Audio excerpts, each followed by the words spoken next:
Mrs. Ricks.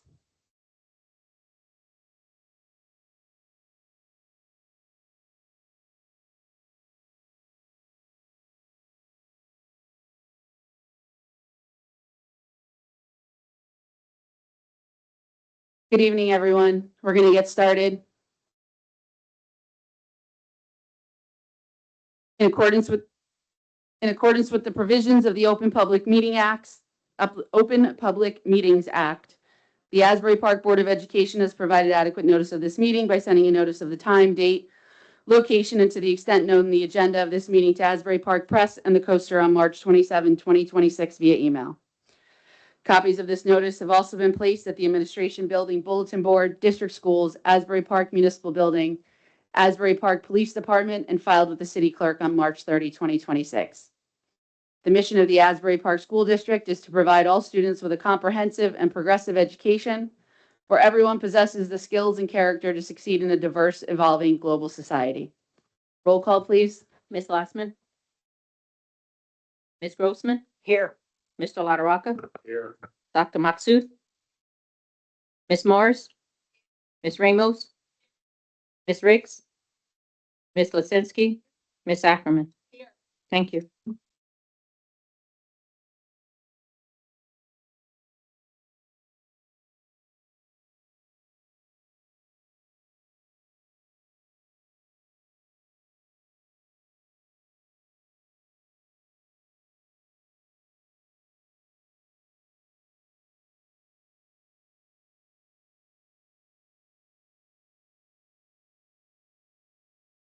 We're going to begin tonight with a presentation by Mr. Ruiz and Dr. Perry Medina, the principal of the Asbury Park High School, regarding graduation and an update about the senior class.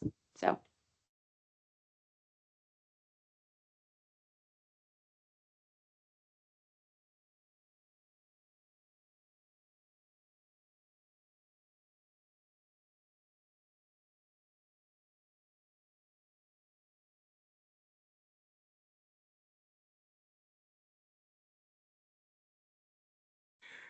All right, good evening, everyone.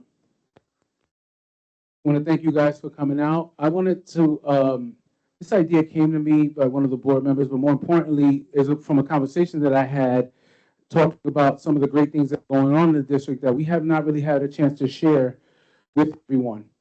That conversation, we talked about when would be a good time to kind of just start to look at the future of what we're doing here in Asbury Park. And as you know, the high school is always the crown jewel of any district. And there are just a lot of great things happening. And I thought it would be a great idea for us to kind of just go over and talk about some of the things you see up there. Our graduation, students, student pathways, some of the expansions we're working on, the arts, teaching, the future of teaching. And of course, if you don't already know, next year will be the we'll be celebrating 100 years of Asbury Park High School. So with that said, I'm going to pass the microphone over to our high school principal so he can go over some of these great highlights, some of these great things that we are doing. Dr. Medina. Thank you very much. Good evening. So as Mr. Ruiz intimated, I'd like to cover a few things tonight to express some of the great things we have going on at Asbury Park High School. I realize that certainly at this time of year and some of the things that we've been experiencing, we sometimes maybe sidestep some of the great things that our staff and our students are doing. So I believe this is an excellent opportunity community for the board to see what it is we have accomplished so far and where we're going. So I'd like to start with graduation and student pathways. And you'll see there are three columns. No problem. On the left column, we have our graduation tracker.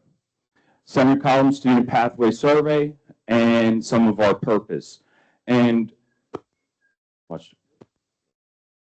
so I'll start with the graduated seniors. Currently, as it stands, we're on track for 95% graduation rate.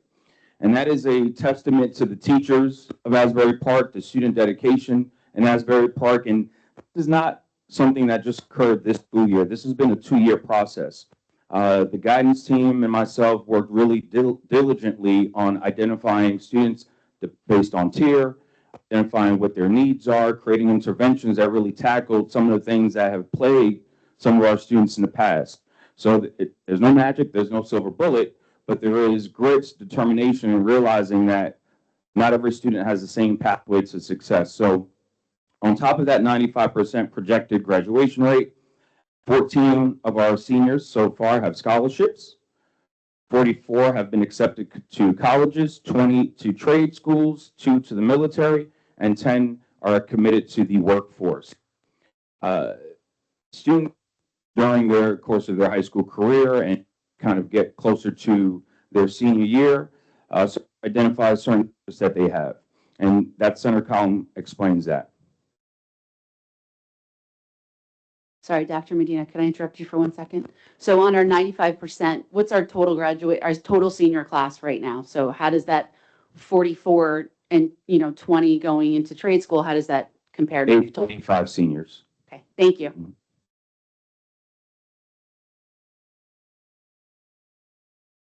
And I'll be more than happy to answer any questions that we have as we go. This next slide is a quick preview of next school year, September 2026. We are celebrating 100 years at Asbury Park. The hope is it'll be a community-wide celebration, historical bit storytelling, recognition of the legacy of Asbury Park High School along with the community. We'll have a week of celebration. And one of the things we're really, really proud of right now, and this has been a year and a half in making, is our student-created, student-produced documentary on the history of Asbury Park. We do, in a couple of weeks, we have some trailers that will be shown to the board and select committee members. And this is something that we're extremely proud of because it's not something that we've done in the past before, and this is completely student-produced. If you recall that initial slide, it noted access, opportunity, and expansion. And we have a great history with a partnership between Brookdale Community College and Asbury Park High School, in which even today we graduated several of our students with an associate's degree, even before they got their high school diploma. But in today's day and age, that's not enough. We still need to expand into different fields, different industries. We have a partnership with Georgian Court University, and we are currently working on a partnership with Thomas Edison State University in the field of trade. So right now, carpentry. So an example of that would be a student will select coursework at the high school. They will earn college credits, or they will earn hours to an apprenticeship. So they would have 2 pathways if they go into that dual enrollment program. One would be getting a management degree in construction, and the other would be entering the work under an apprenticeship, the Carpenters Union. And so that you all know, today was the Brookdale graduation for our dual enrollment students at Brookdale. We graduated about 15 students, I believe, and it was amazing. And then we got to meet someone very special. I'm not sure if she's a board of trustees. She came off the stage, so she obviously was somebody important.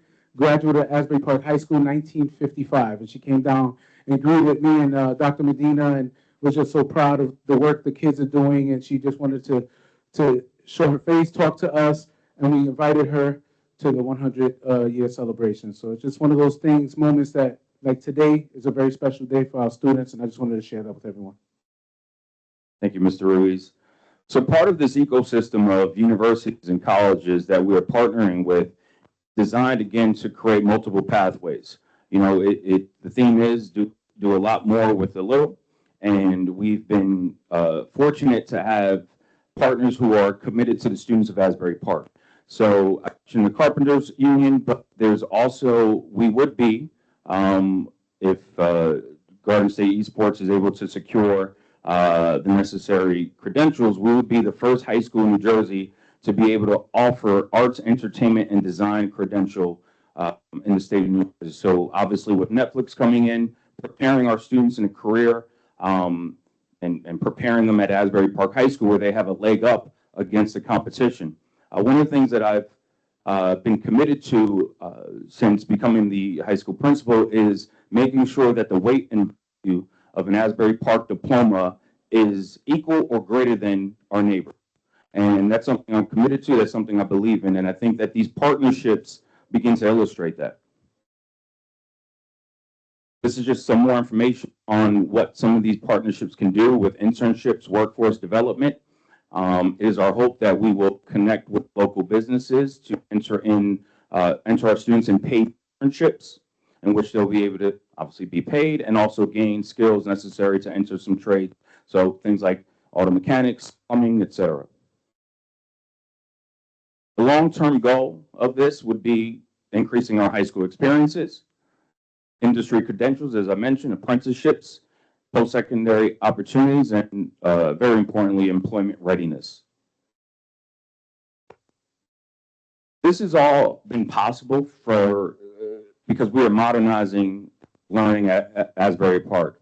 On the left-hand column, you'll see Edgenuity expansion. Now, this is a digital platform in which students have now access to AP courses that they previously haven't had. They have access to electives that we have not had. Obviously, with limited staffing, with limited resources, we had to be extremely innovative and creative in making sure students have this. So as I mentioned before, the weight and value of a Asbury Park High School diploma has to be greater or equal to our neighbors, and this platform is allowing for that access for students. That center column, we are currently, myself along with Ms. Nancy Estrada and the guidance team, are working at academy models to ensure that we have an ecosystem of content areas in which students are getting great exposure to certain interests or certain industries in which they can enter. We do have a CTE program in engineering, but we are looking to expand that, and the academy is an easier way to do that while creating greater access. Sorry, Dr. Medina, could you expand on that a little bit more? When you say an academy model, could you just a little bit of parameters on it? Sure. So as we look and forecast into the future, what is it that will make sure that our students are their development, their academics are safeguarded? We are looking into the future to make sure that we're preparing them. And in the academy, in the academy system, we can create environments in which students are exposed to different things that they are interested in. So if we circle back to a previous slide in which students display their interest post-graduation, this connects to that. This is, in an academy, students will be able to obviously, it's going to be a comprehensive education, which they'll have access to every content area that is required by the state of New Jersey, but they'll be able to be in environments that they flourish. Sorry, so it would be like the Dream Academy, right? Where they're going through the normal curriculum, but there's additional classes that they can take within a specific area that they're interested in. So along those lines? Yes, and I'm going to just go back a second. This is also, when we look at these dual enrollment expansions, this is kind of where it can germinate, right? Where it really grows and fosters.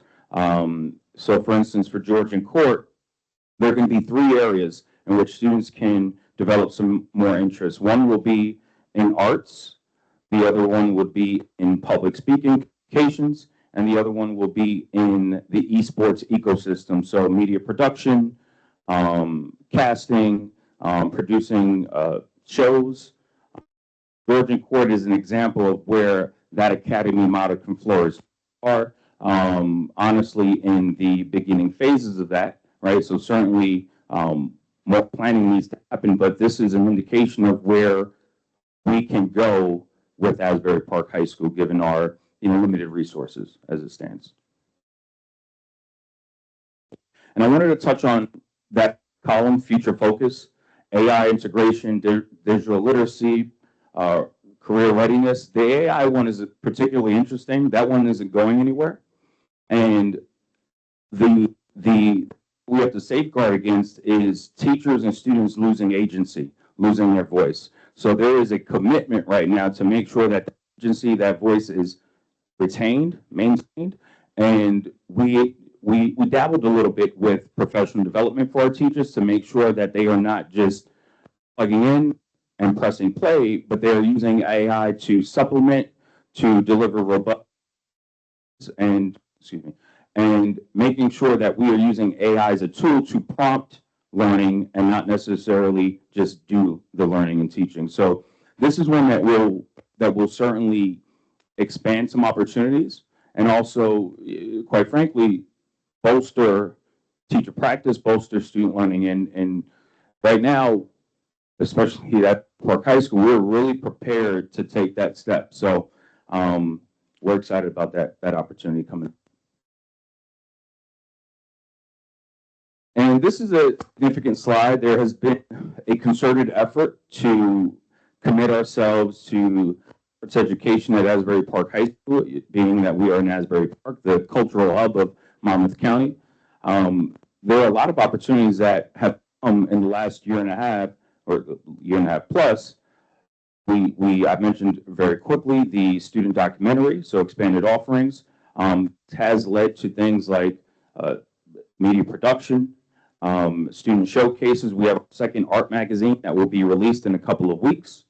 We have student art galleries that are coming up. We have a spring and early summer art gallery, multimedia projects. I talked a little bit about the strategic partnerships, and the vision is to increase student engagement, strengthen our student identity, and reconnect Asbury Park High School to the culture of Asbury Park.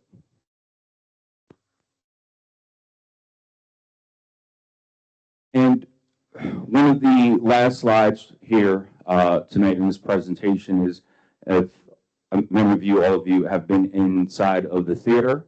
That space is extremely unique.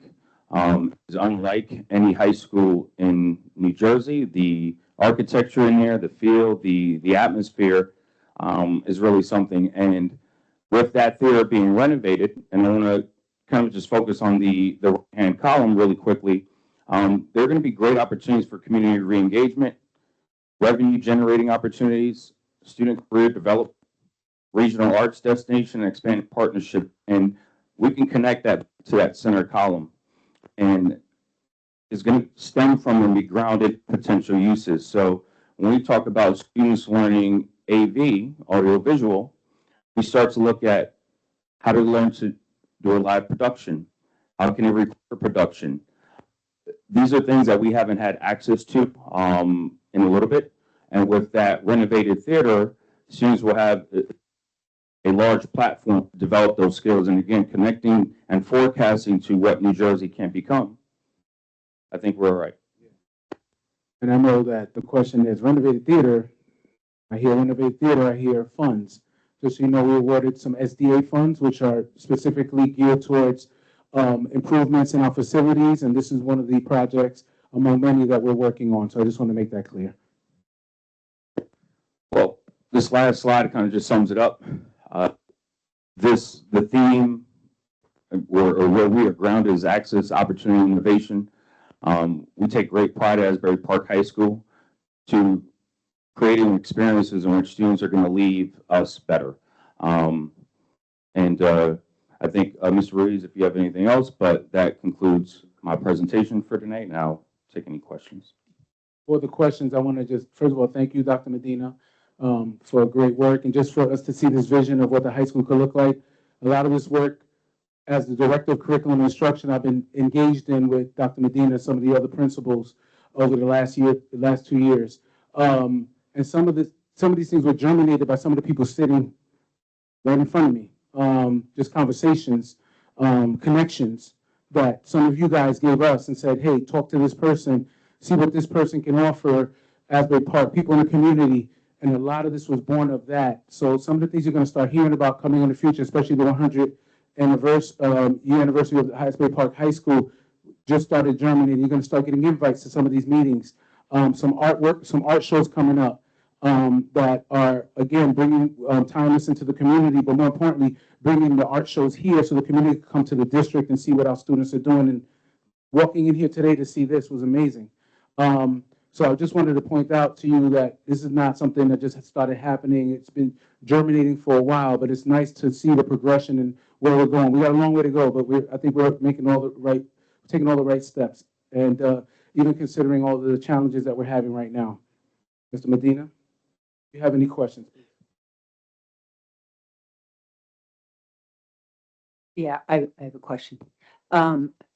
So what can we do, as I think about this? You know, I'm pretty much don't start anything from scratch. Go find somebody that does it really great and then collaborate with them so they can help you. And as a board member, obviously I know people in a lot of different districts and things like that. Is there, you know, as you look through the collaboration and you're working on a lot, right? Is there 1 or 5 programs that you want to pick and say, if we could just find somebody that's really great at this, um, you know, I guess what I'm asking is I could help. Yeah, we could help. I'm going to say we could help. Um, the community could help find other districts that are already doing it really well instead of trying to reinvent the wheel. So, yeah, I guess if you have anything like that, or if you have any ideas, I'd be more than happy to hear them. Sure, thank you. You know, that, I think that's critical to the success of the district, collaboration, shared vision. Uh, This is really, as Mr. Ruiz intimated, to start. And, you know, it is truly an honor to kind of just present some of the things that are happening. So I think this is, kind of connecting back to that comment, this is where the ideas can happen, the connections can happen, the networking can happen. And that helps us identify who exactly it is that can come in and support us. Practice. Sorry, does anyone have a question? Jesse, did you want to go? Dr. Medina, how are you? I appreciate your presentation, but my question is my question is as the administrator of the high school, and I know our funds are limited, but if you had a wish list, what will be on that wish list to benefit our kids as they take a step in the outside world, outside of school? Certainly facilities. As Mr. Ruiz mentioned, fortunately, the SDA funds could help us with that. So facilities would be one. Granting physical access to different things for our kids, give them those tactile experiences. But the other would be programming, and I understand where we are. And that slide on Edgenuity, which then for a fraction of the cost of some of those higher price ticket items, we can do that along with the current staff that we do have.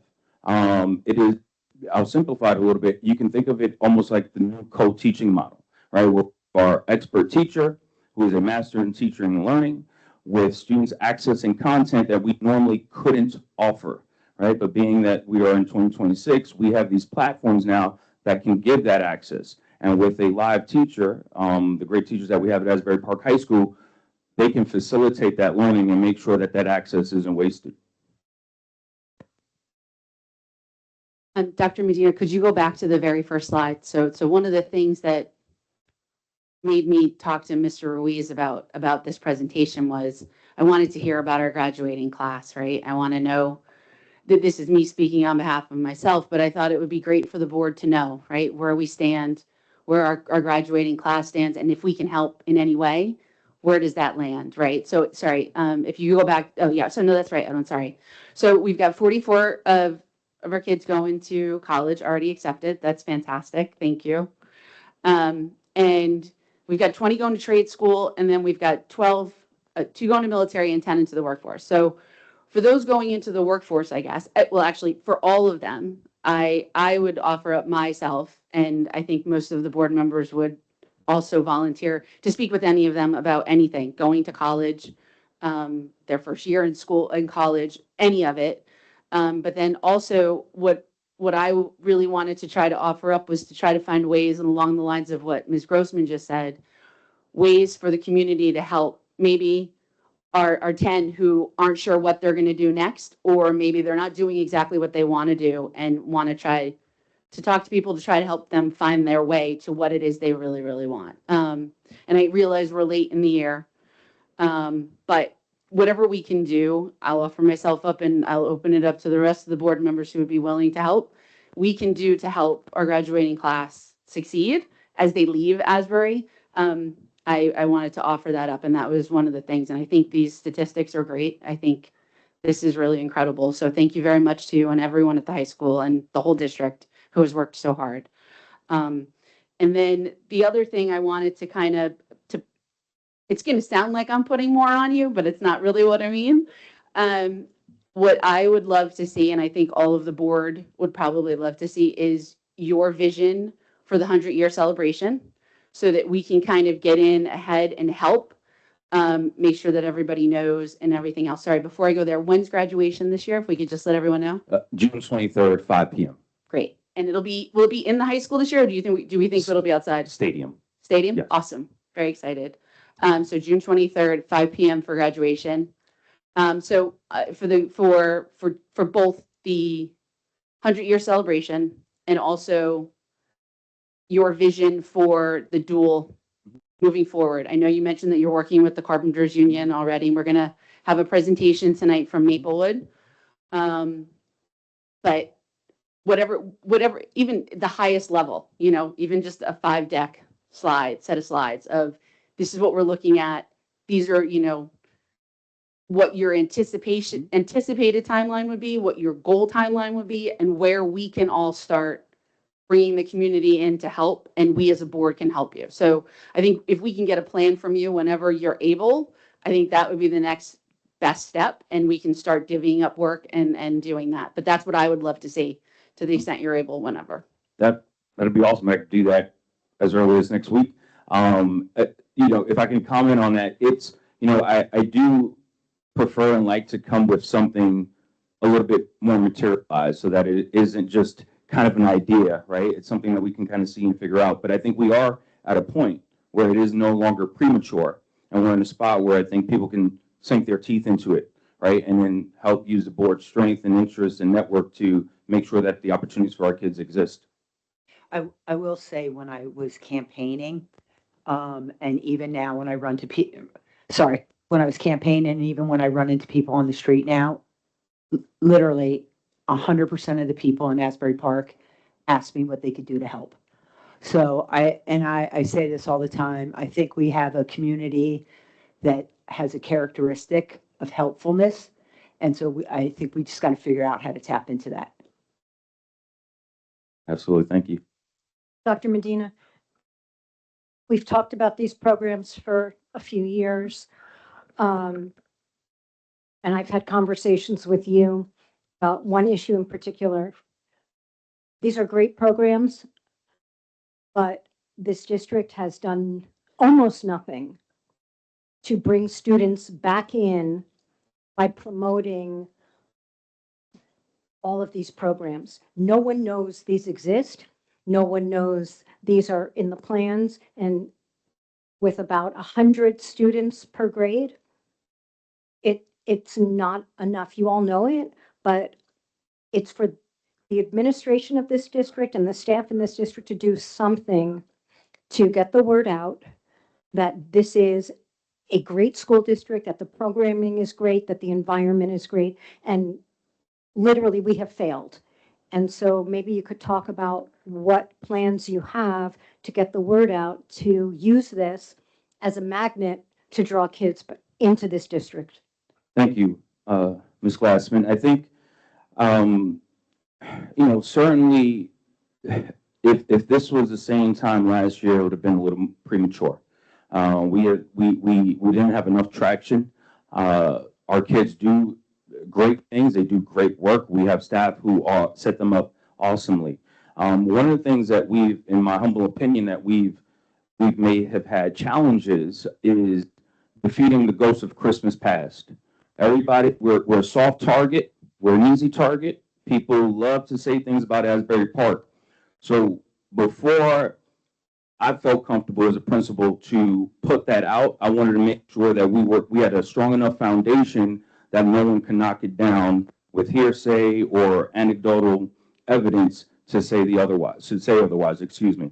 So, I have taken steps along with Mr. Ruiz, and I do thank the board for allowing me this opportunity to share, but taking steps and engaging the community, networking with them, and as Ms. Grossman suggested, making sure that the community understands what we are doing. I'm from Aberdeen. I'm a taxpayer myself.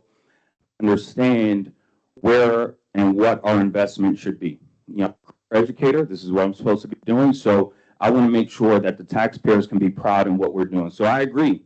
And I think that it is time to be a little more aggressive in promoting some of our stuff. And I'm hoping that in working with the board and as Madam President suggested, really helping to leverage some of the network of the board to make sure that the word gets out of all this great stuff going on at the high school.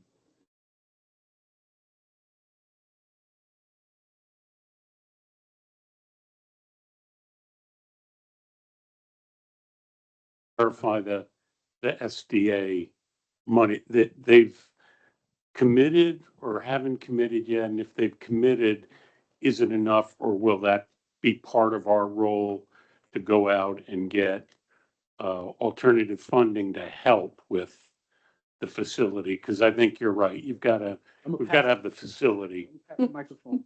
We did receive the funding, and we sent the form to the SDA authority listing what we were doing.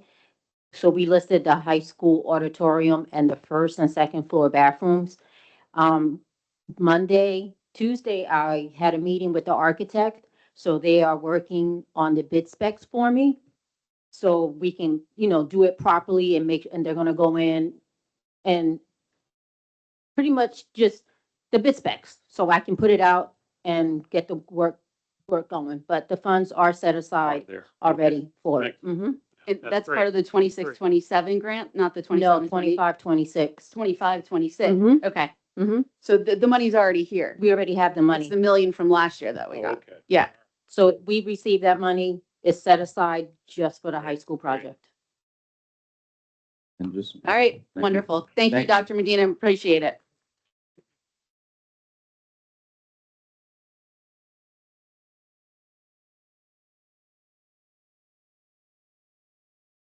So next up, we're gonna be we're having our committee discussions. I'm going to have the Curriculum and Instruction Committee go first because we have a presentation from Maplewood. If that's okay.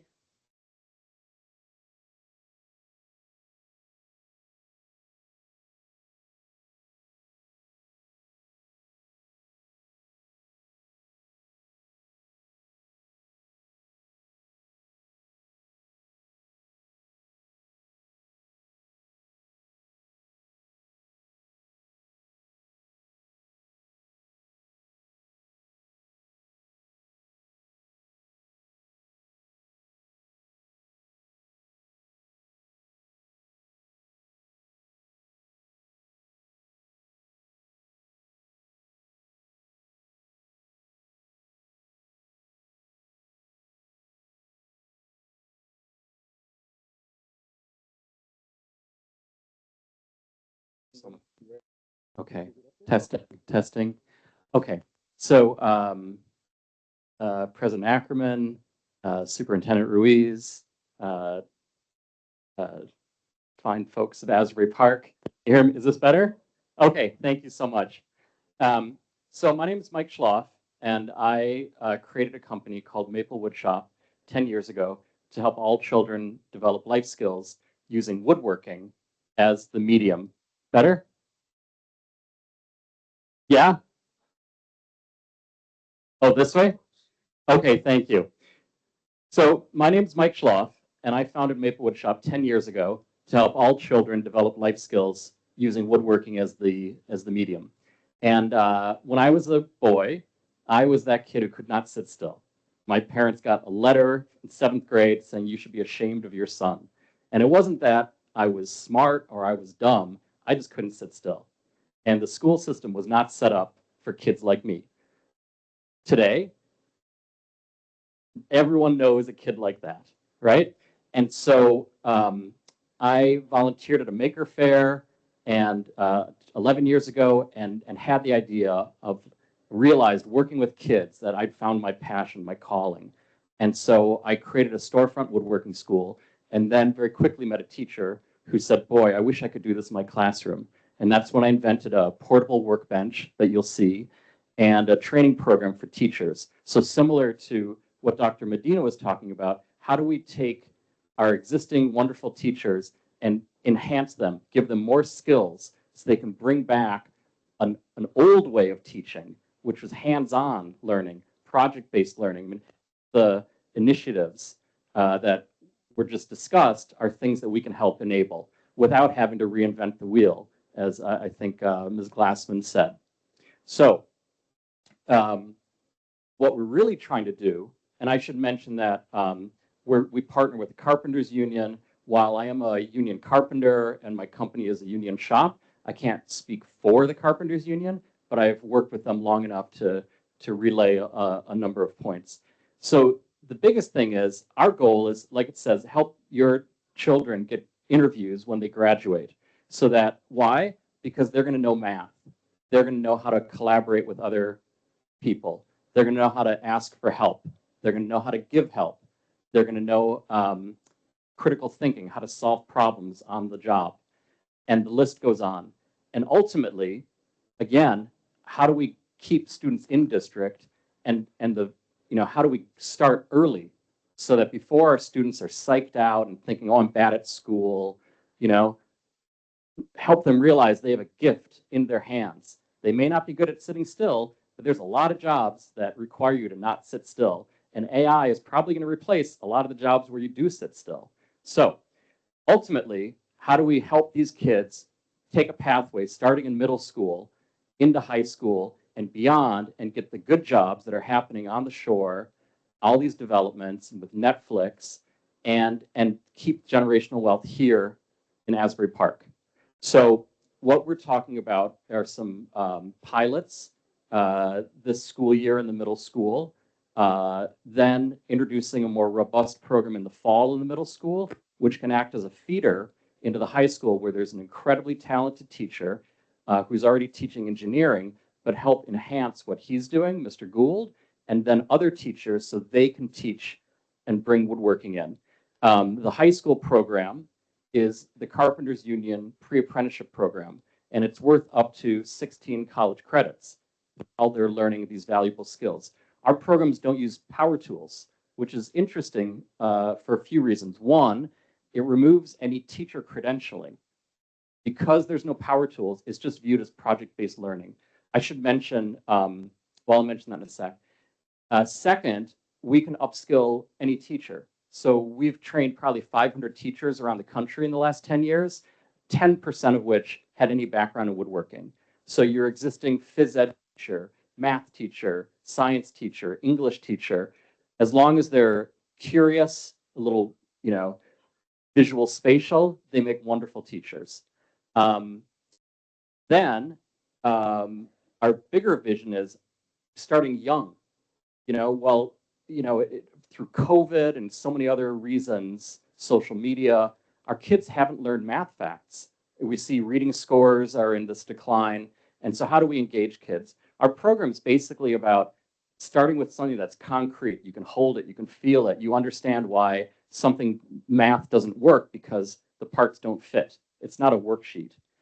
And helping your youth learn those math facts, learn those social emotional skills, learn that critical thinking early, then carry that through middle school and high school. Along the way, giving them exposure to real world jobs. Under 18 is a different story, but still you can observe and setting up ways so that people can practice these things and get that job experience. We've seen tremendous results from the districts that we're in, from attendance to behavior to interest in CTE. And then on the math side, it's all math, but we just don't call it that. And so the students, even they say, oh, I hate math, but you're doing math all the time in this class. Yeah, it's different. It hits different. And then it helps with their self-image. I wish I had it. The good fortune of going home and fixing bicycles, and it gave me that sense of self-worth and the mechanical ability. But man, I wish I had that in school. So I'm proud to say that over the last 10 years, we've launched over 250 programs around the country and 500 teachers, and have seen tens of thousands of youth go through our program. and it's been wonderful. It's really been life changing, and people go on to do all sorts of things. Some become, go into the trades. Some become engineers. Some become computer science. And one kid I talked to recently, who's going to go into computer science, he said, "Yeah, what helped was it was all the problem solving." So they're really transferable skills. It doesn't put you on a path. It doesn't track you. It's to say kids should have multiple options. And so we're trying to give the youth purpose and then as many pathways as possible. So for the middle school, actually, let me show you one quick thing. This video will really describe what it's like, because I can sit here and talk, but let's see if we can get the sound to work too. Schools across the country, well, it's making a comeback these days. CBS 2's John Elliott took a trip to PS 130 in Queens to check out the return of woodshop. But he talked with students and teachers, and here they are in their own words. We need, as humans, opportunities to work with our hands together. And this engages students, all students, the hard to reach in ways that working on tablets or worksheets can never achieve. I didn't think that in sixth grade I'd be able to be working with wood like this. So having this opportunity, I think is cool. This is so important. It's so different from the normal schooling. The more you do it, the easier it gets. It's like that. They were very tentative and nervous at first. Now they're a little bit more outgoing. They're friendlier. They seem to want to help each other out more. Never give up, because it's going to be hard. You're going to be working hard, but it's going to get easier the more you do it. It looks like you've really got this nailed. And one more video. This is something that the kids need. Cut here, right? And we can get up higher. It's tactile. It's engaging. It applies engineering, carpentry, mathematics, geometry. It's fun because we can learn without looking at textbooks and stuff. In math class, they're writing it all out. They're thinking about it, internalizing it. And over here, they're applying it. It's great. It also increases their executive functioning skills because now they're focusing more and they have to manage their time. Victoria, why is this fun? Because when you start a word, it feels so satisfying. It's nice when kids can see things happen in real life. It comes alive for them. Kids can't wait until 11th grade to learn about the benefits of career and technical education. So we're pushed it down into 6th grade by making it safe and easy to implement. Maple Wood Shop is an East Orange, New Jersey company. They've come up with these brilliant wood shops on wheels, and they have all of the gear that the students need to construct dozens of unique projects. You have to come and see it. You have to feel the excitement in the room. Wood shop is fun. It's something that was missing in the school. And now that it's here, like the kids just love it. At Russell Sage Junior High School. This is John Elliott, CBS 2 News. So that's what it's like in a middle school. And, in that, there was the phys ed teacher and the math teacher. And there were some kids that are in a gifted and talented program. There's some kids that are in a special education program. You can't tell the difference. So it's a great equalizer as well. Then for the high school, we've taken the Carpenters Union pre-apprenticeship program, which they created 20 years ago.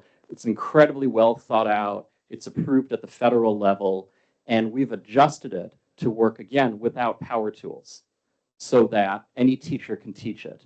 And, around New Jersey, we have probably 60 programs around New Jersey. Sorry, Mike, how many in New Jersey do you have? 60. 60. Oh, Yeah, great. and about 250 around the country.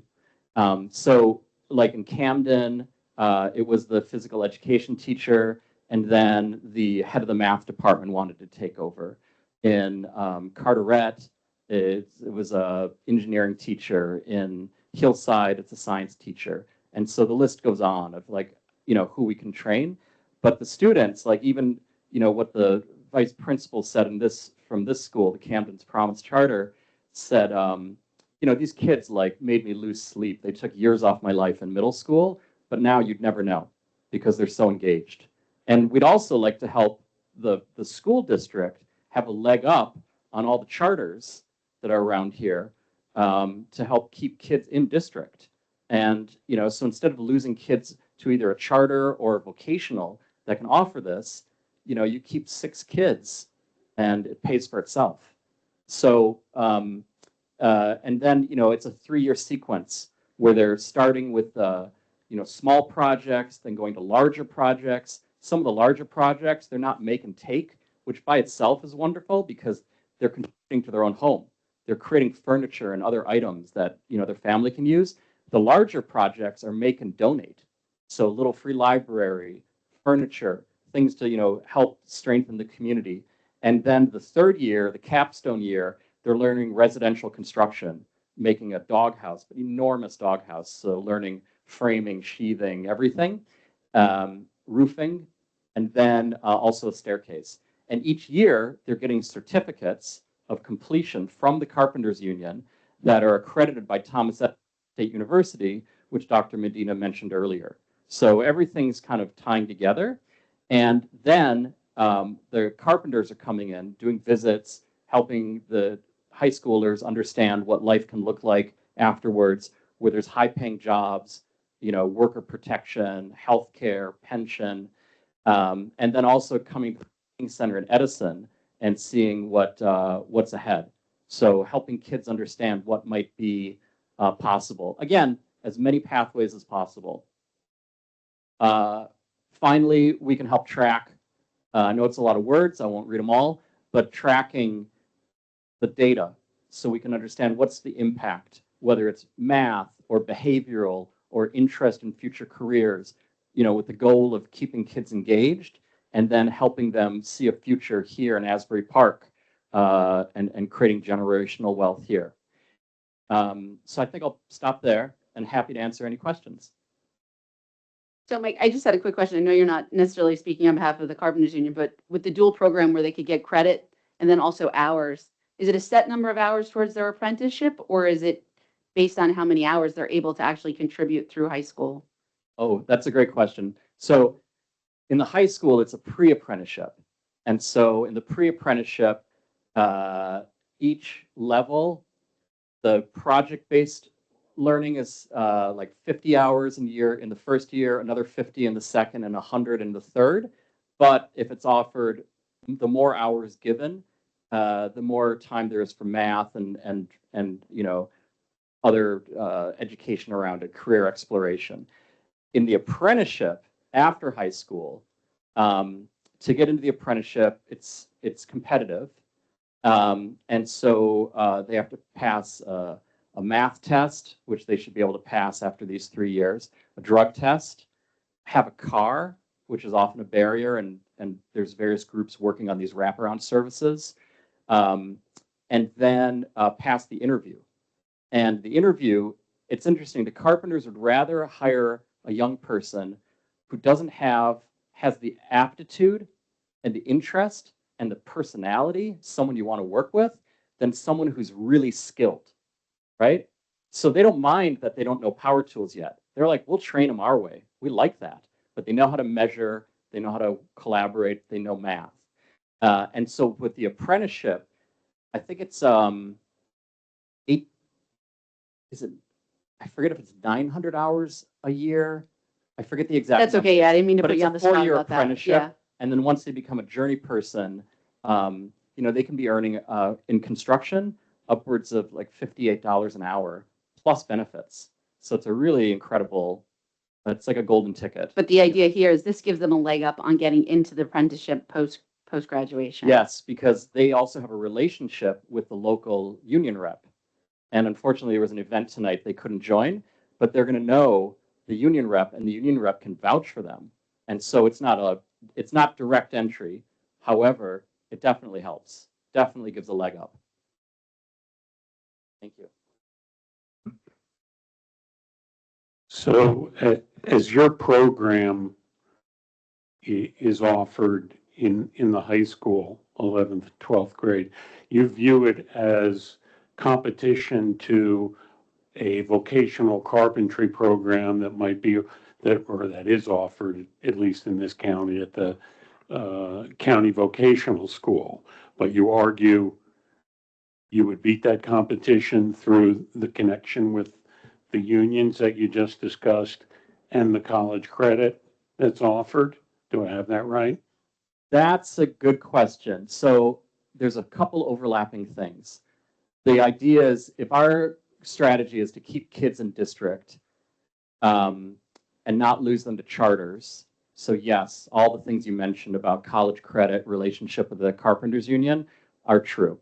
With the vocational, I'll be transparent. I will find out what relationship exists already with the vocational school. For all I know, they may already have a relationship with the Carpenters Union and are thus getting college credits. So it may not differentiate. However, what I think is really valuable is that right now we're asking ninth graders to choose their path. Do you want to go to a half day at the comprehensive and then a half day at vocational? Or with our program, it can be much more flexible, where you can stay at the comprehensive and get some of the benefits of the vocational. And it also takes away the cost of losing the money out of district, plus the cost of transportation. So yeah, so some are competitive and some might be the same.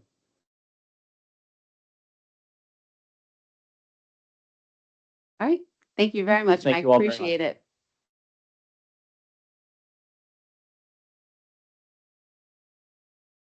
Okay, Mrs. Ricks, is there anything to discuss for curriculum and instruction from the committee?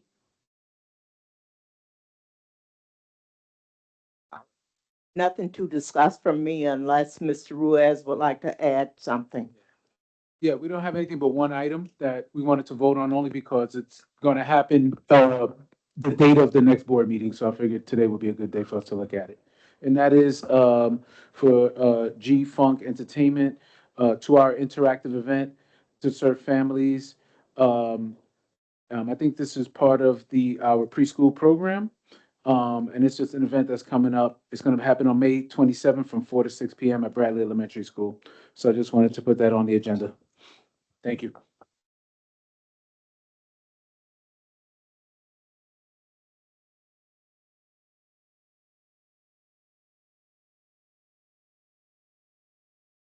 Any questions for Mr. Ruiz on that?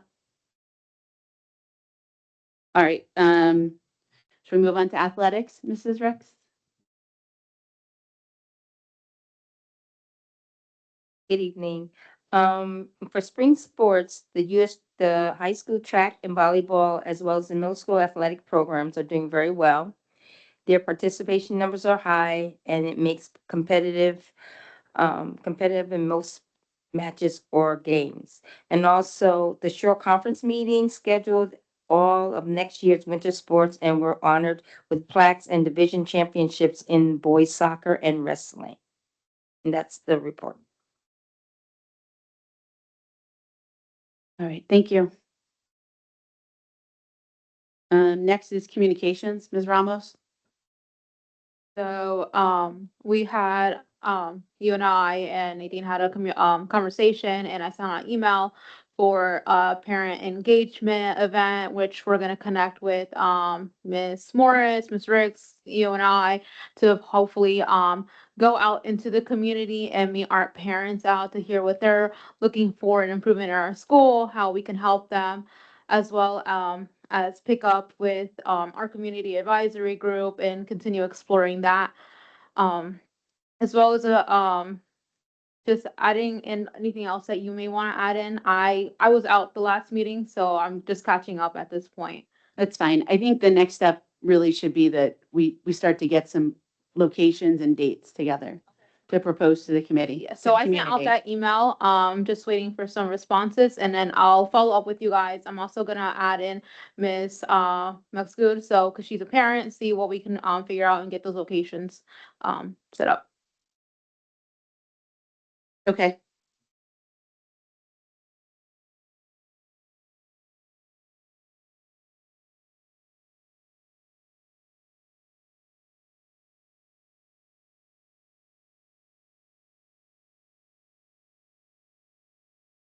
I just have a question. Do we do 2 readings on the addition to the bylaws, public meetings with cell phones? So do we 2 readings or just the 1? Remember? About the use of cell phones at the dais during, public board meetings? We had two, right, or one? So we have to add one, add this to the agenda. That's the only update I have. Okay.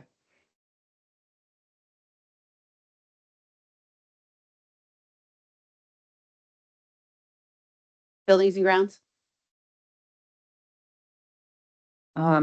Okay, for the sale of the maintenance building, I sent out the proposal, from our contracted, realtor on Tuesday at 1:53, something like that, 2 o'clock. Ivy distributed it. I was just wondering if anybody had any questions. Grossman, I am also reviewing that as well. Yeah. I may have some comments later on. Yeah, and then we forward you, I was gonna say in step 2 was we sent you the purchase sale agreement that would kind of as a preview, not the exact purchase and sale agreement, but Yeah, my recollection, and I'll have to double check, but my recollection is that there was a purchase and sale agreement within the bid specs. yes, yeah. And I think the only other thing is for council to review the broker agreement, Yes. right? Yep. So we're there. The proposed auction date is July, middle of July. The majority of that is just so that we could get the building empty. There is some concern about the cost of emptying the building, which I talked to legal counsel today about how we could go about and maybe mitigate some of that cost. And so, we'll kind of brainstorm on that. And if anybody has any ideas on how to do it, I'd be more than happy to hear.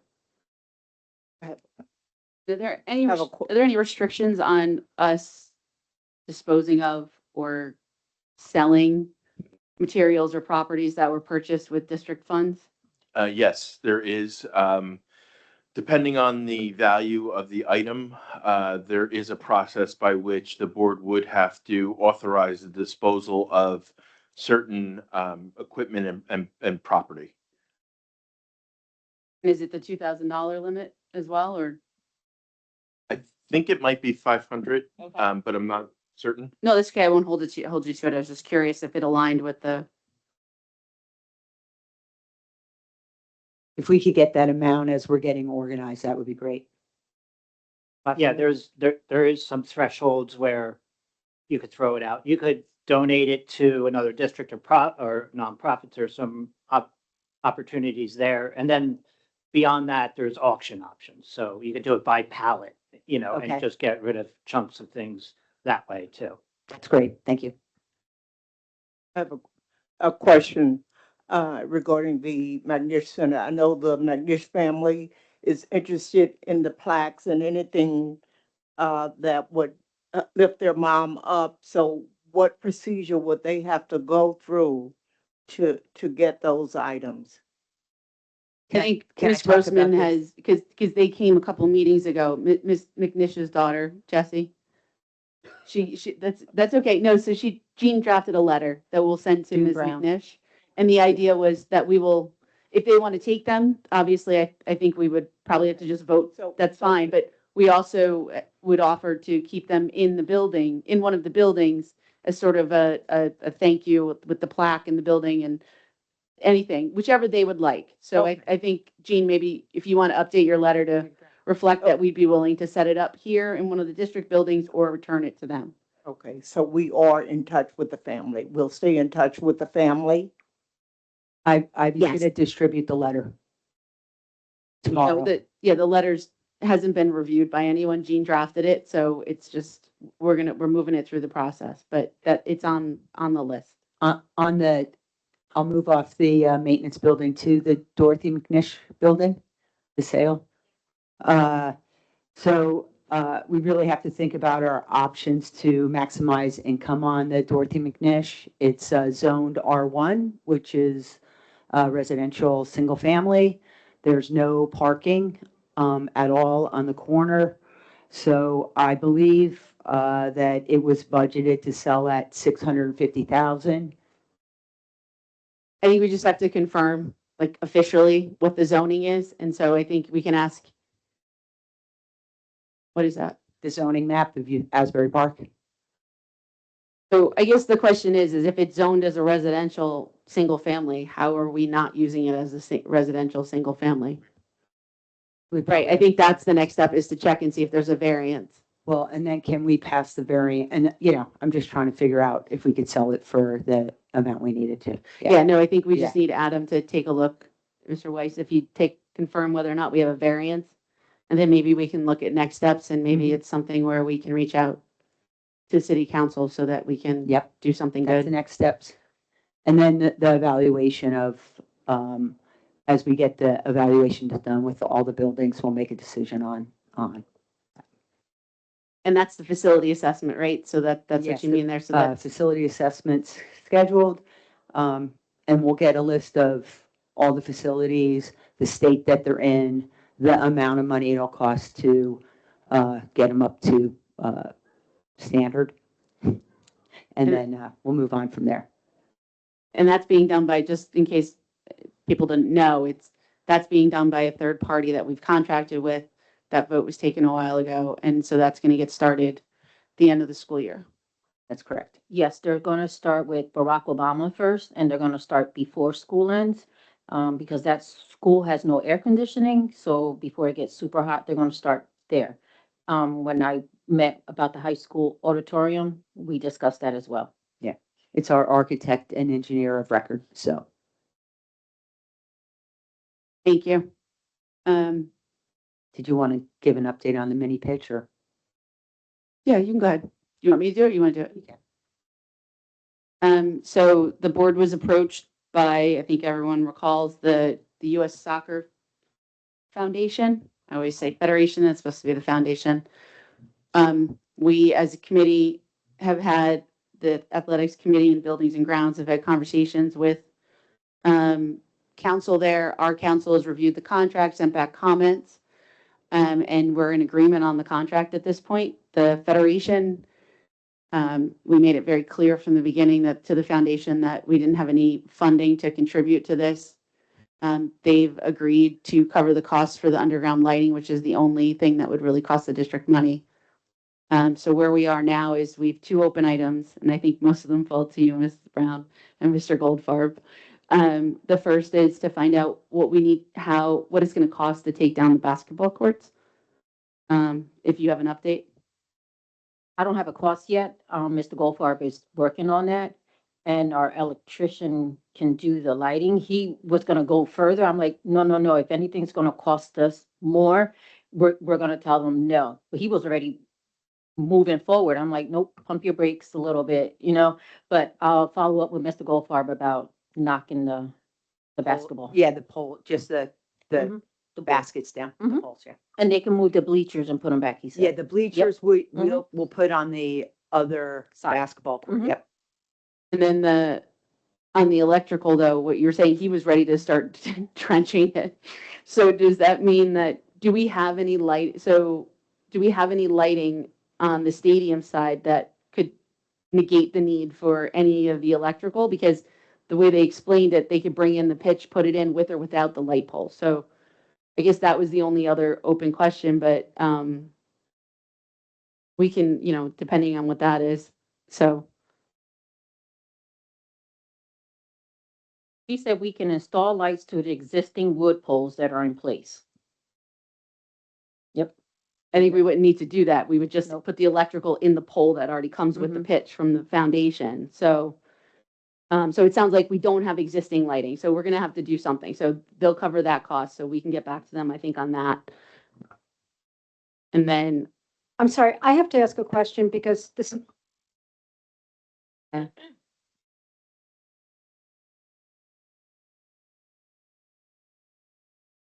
What this board voted on last month with objections was simply. That's totally to different, Wendy. pursue Mrs. a Grit, study. it's a totally different thing. The board discussed and this board discussed this contract, this proposal from the U.S. Soccer Foundation several months ago. There were several people who came in from the community and talked to us about it, and we engaged in That's for the Kevin one Strickland. by the That's middle for school? the mini pitch. It'll be a mini pitch. Do you know where the two basketball courts are at the high school? So you're talking about the That's what I'm asking. This is about the middle school area, the pitch there. No, Not the high No, school. no. So we're talking about the mini pitch that would replace one of the basketball courts at the high school at no cost to the district by the United States Soccer Foundation. So we have been going through the contract with them, with council and their council, to get the contract to a place that was in line with our policies, procedures, and resolving the cost for the electrical. So this is totally different than the friendly Thank you. soccer match from That's all- last meeting. That's what I wanted to know. Thank you. Okay, thank you. So I think the next step then is for us to get back to council. We'll let Hope know that we've resolved the two open issues, and then I think we can move forward with presenting the contract to the board for a final vote. Correct? Yeah, and the foundation Great. had agreed to all our terms that we put forth the last. The foundation agreed to all the terms that we put forth for them last meeting. Right. Thank you. So I think we're in a good place so we can get that going, and construction will start this summer. Anything else for buildings and grounds? Finance?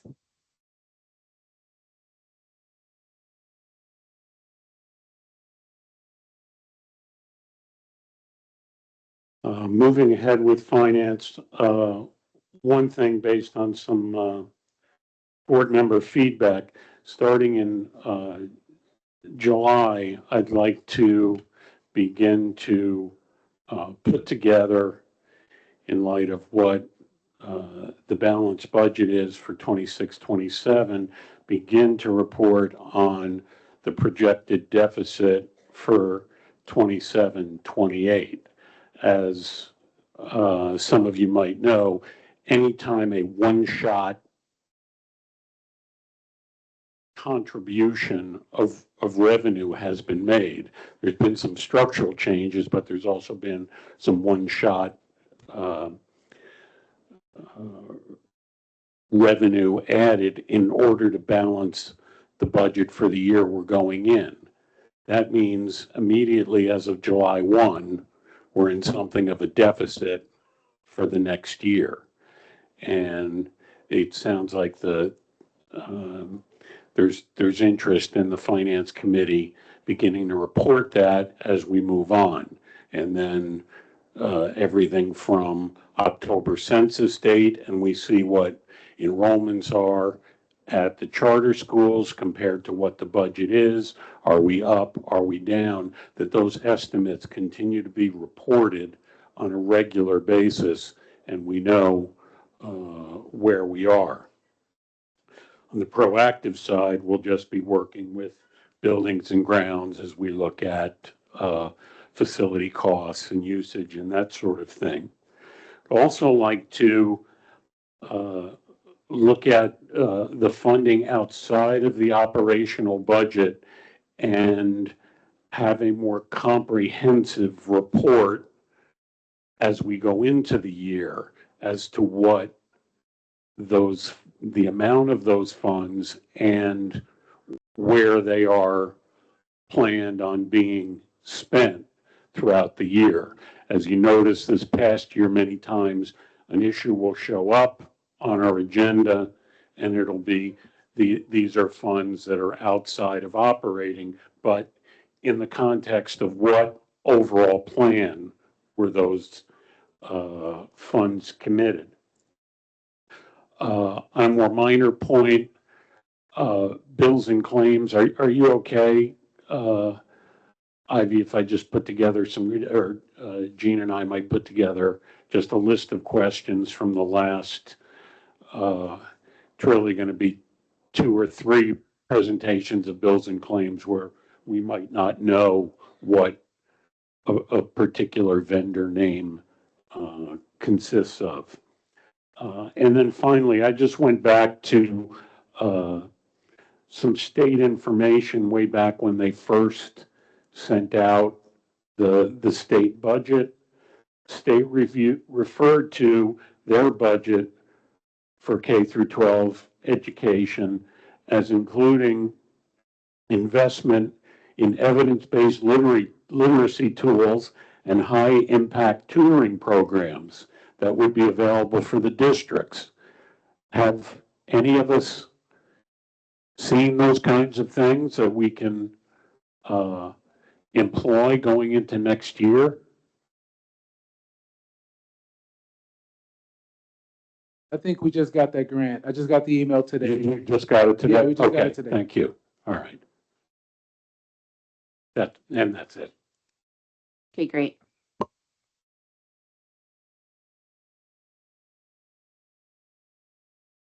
Personnel.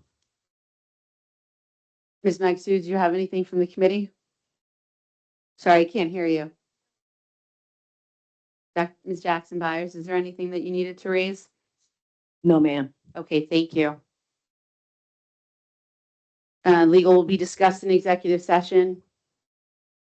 Next up is the superintendent's recommendations and business agenda items. Mr. Ruiz, is there anything you'd like to talk about? No, not at this time.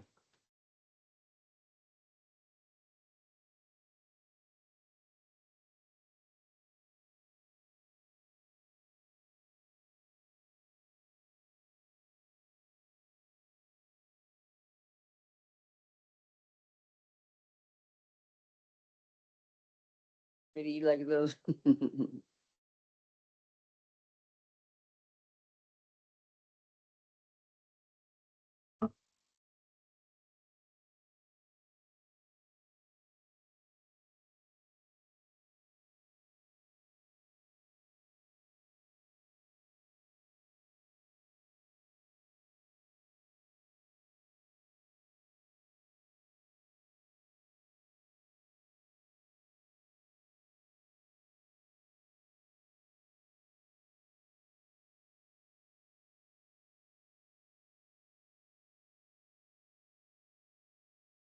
All right, we're actually going to switch the agenda item and move into public participation before we vote.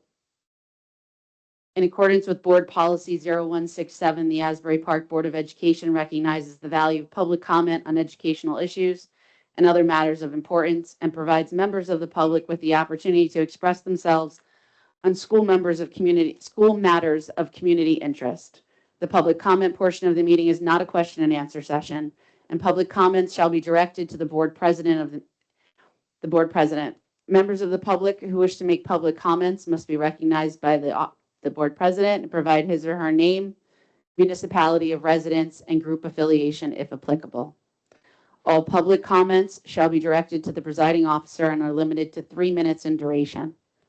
Members of the public who do not follow the foregoing rules and/or interfere with the orderly operation of the board meeting may be removed from the meeting.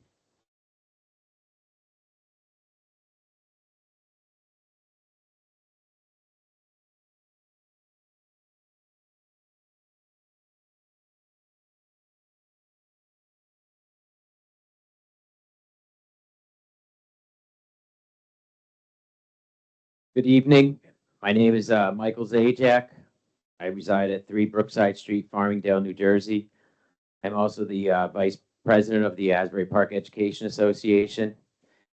I'm here this evening to talk about the realities of the reduction in force, also known as the RIFs. While most people on this board show up to a meeting a handful of times a month, the teachers, secretaries, paraprofessionals, custodians, security, and other staff members show up each day to serve the children of Asbury Park. I see firsthand the impact each individual has on the students. When you hear it takes a village to raise a child, no truer words have been spoken, especially when it comes to education. When the village gets decimated, the effects are felt throughout the community. Asbury Park is about to feel these effects. While I'm a realist and I understand the burden of higher taxes, I don't think you can truly understand the impact of these cuts. But here we are. The schools will become less safe with fewer security personnel. The children will suffer insurmountably with less adults who have built positive relationships with the students and parents of this community. And a year from now, the district will be asked to show measurable growth in our students. While everyone understands financial constraints, I don't think you truly can comprehend the detrimental impact these cuts are going to have on our district. I've been a part of the Asbury Park School District for over 25 years, and I can honestly tell you these cuts are going to set our district back instead of moving it forward. The district has already had a difficult time filling positions, as you can see with the vacancies that have been cut. Do you think potential educators will be eagerly applying for a job when their future isn't guaranteed? As one of the leaders of the union, I fielded numerous calls from staff members who I've built relationships with, and it breaks my heart to tell them they will be without a job. To explain the feeling of telling a staff member there is no viable solution to their loss of employment is indescribable. For that, I want to express my sincerest apologies.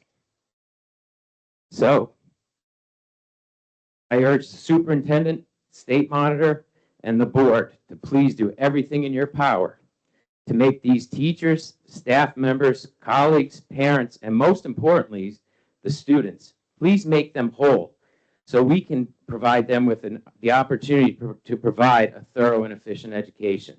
Thank you.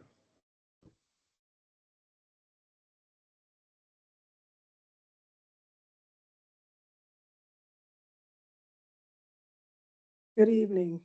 My name is Victory Durden. I reside at 1752 Raleigh Court East. Oh, can you hear me now?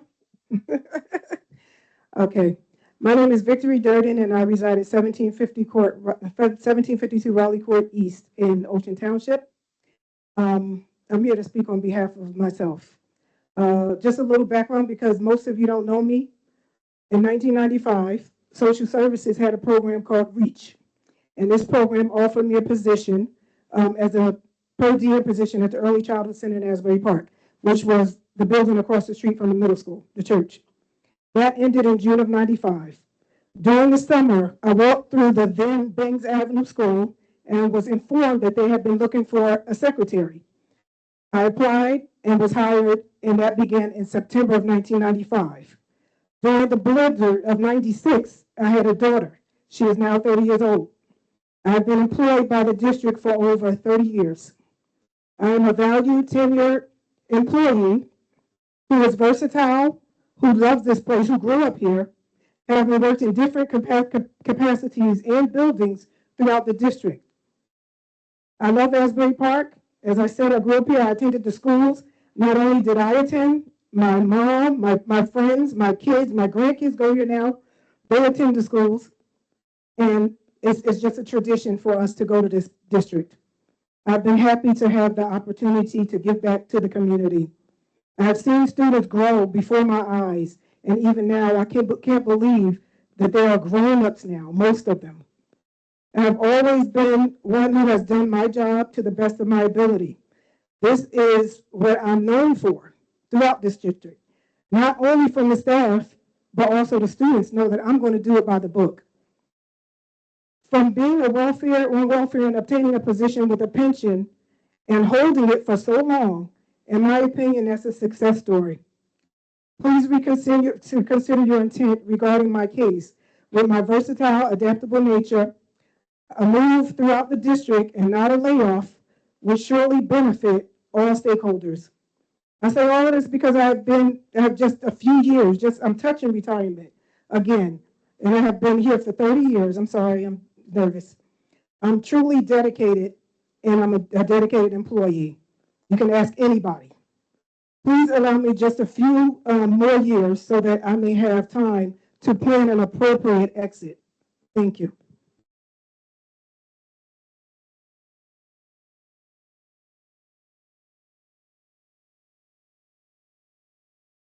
Good evening. My name is Serafina Mugavero. I've been a homeowner in Asbury Park for 11 years, and I'm a teacher at Red Bank Regional High School. I'm here tonight as a parent of 3 children, all taught by Ms. Shannon Seelinger. Ms. Shannon. 2 of them are here with me tonight, Rosie and Sammy. Over 6 years, she shaped each one of them in her preschool classes.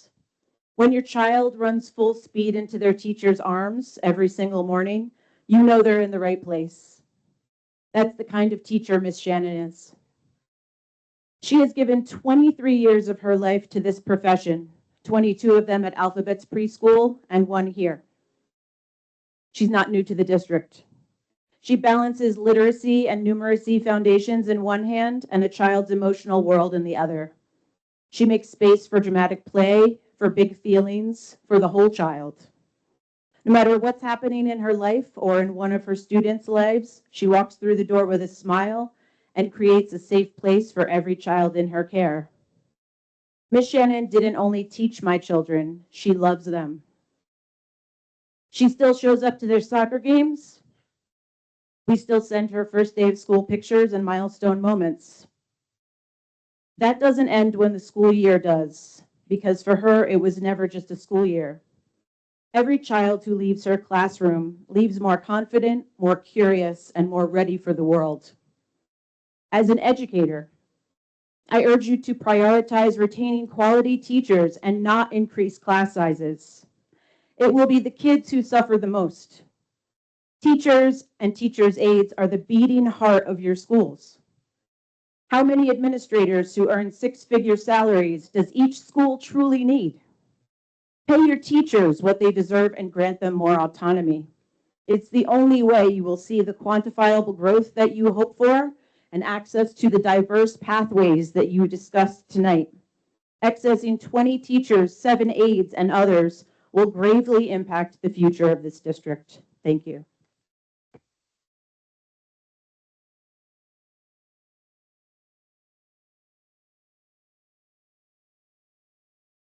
مساء الخير أنا اسمي سمر. Do you understand me? Tu comprends qu'est-ce que je dis? Je parle français, je parle arabe, je parle anglais. My name is Samar Marius. I'm the French teacher that you guys are. My name is Samar Marius. I'm the French teacher her name is in the list today, and I'm also the translator for the Arabic students. I was actually out of my classroom for 3 days translating for students for their testing. Last week, I was in Thurgood Marshall translating for other students also for testing. And also I teach for Dream Academy for 2 years now. They started French 1 this year. Last year, they also got French 2 and French 1. And next year, I don't know where are they going to be if they already started French 1. And this is for Dream Academy. Although I've been in the school for almost 19 years, I don't want to be emotional because I have my daughter here, Gabriella. She's going to talk in my behalf.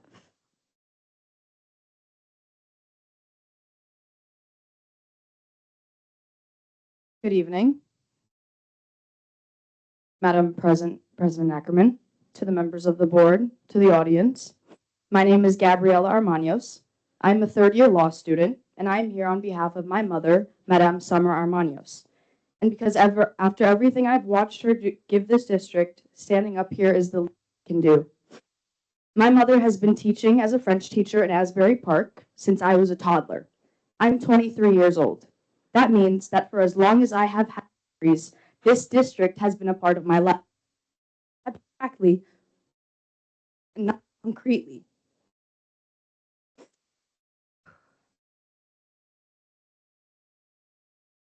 At the dinner table, on weekends, in the phone calls she takes from students who need her outside of school hours, I've watched her build something real here, quietly, without fanfare, year after year. She is trilingual and fluent in Arabic, English, and French. This is not incidental to her value here. That is central to it. And I don't know anyone who can make it look so easy either. She's also the only director of the SAT and ACT administration in this town. For many years on end, she's helped the Dream Academy and has pushed her students to better themselves for a life beyond high school, the same way she has done with my sisters, whom one of being an oral surgeon in residency and a resident in the ED currently, a medical resident. She has sat with students for hours on end during exams who couldn't speak an ounce of English, translating every word so those students could have a better opportunity at success. She has been a bridge between this school and parents who would otherwise have no voice with their own children's educations, whether that's Arabic or French speakers. That work doesn't show up neatly in a budget line, but I promise you it shows up in these families' lives. The students she taught didn't just pass a language class. A lot of them got an adult who treated them like they mattered. I know this firsthand because some of these students are still in our lives today. That's who my mother is. She is also, and I want the board to sit with this, the only French teacher in this district, the only one. My mother would go from one school to another in the same day with little time in between and was joyful doing it. What you are weighing tonight is not a restructuring. It is the complete elimination of French language education in Asbury Park and the removal of the only consistent Arabic and French translator these families have had access to for the past 20 years. For a district that serves such a diverse body of students, that serves non-English speaking families, and that asks itself how it can better support every child that comes through its doors, this is a significant loss to put a number on. Thank you. Thank you.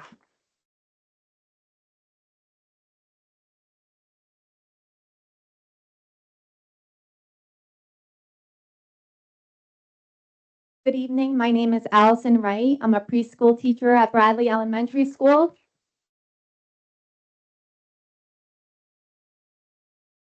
Tonight, I want to speak about something difficult, personal, and unfortunately very common in education today, being laid off as a teacher. When people think about teachers, they often think about lesson plans, classrooms, homework, and report cards. But teaching is much more than a job. It is arriving early and staying late to prepare meaningful lessons for students, especially those who may be struggling. It is celebrating victories that no one else sees. A shy student who participates for the first time, a child gaining confidence, or a student finally believing in themselves. What makes teaching truly meaningful, though, is the relationships we build. Over the years, I have worked hard to create strong connections with my students and their families. I have listened to parents during difficult times, celebrated milestones with families, and supported children not only academically, but emotionally and personally as well. Trust is built day by day through conversations, encouragement, patience, and showing students that they are valued and capable. Those relationships do not end when the school day ends. They become part of who we are as educators. So when I was informed that my services were no longer needed by the school district that I have called home for the last 3 years, I was devastated. It is not simply the loss of employment. It feels like the loss of purpose, routine, relationships, and identity. I have been an educator for 20 years, and I have proudly served this wonderful community since 2023. Throughout my career, I have consistently gone above and beyond for my students because I genuinely care about their success and well-being.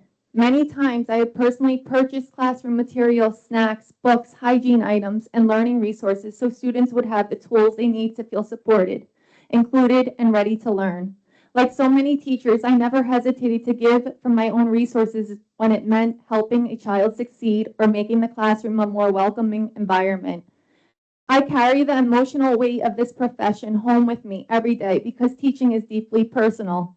Yet despite this dedication, budget cuts, policy changes, or financial decisions have suddenly placed passionate educators like me in uncertain situations. Initially, when I received the news, many questions began to surface. What could I have done differently? Was I good enough? What will happen next? Am I being penalized for taking a maternity leave? But the truth is, I would not change the way that I serve my students and the community.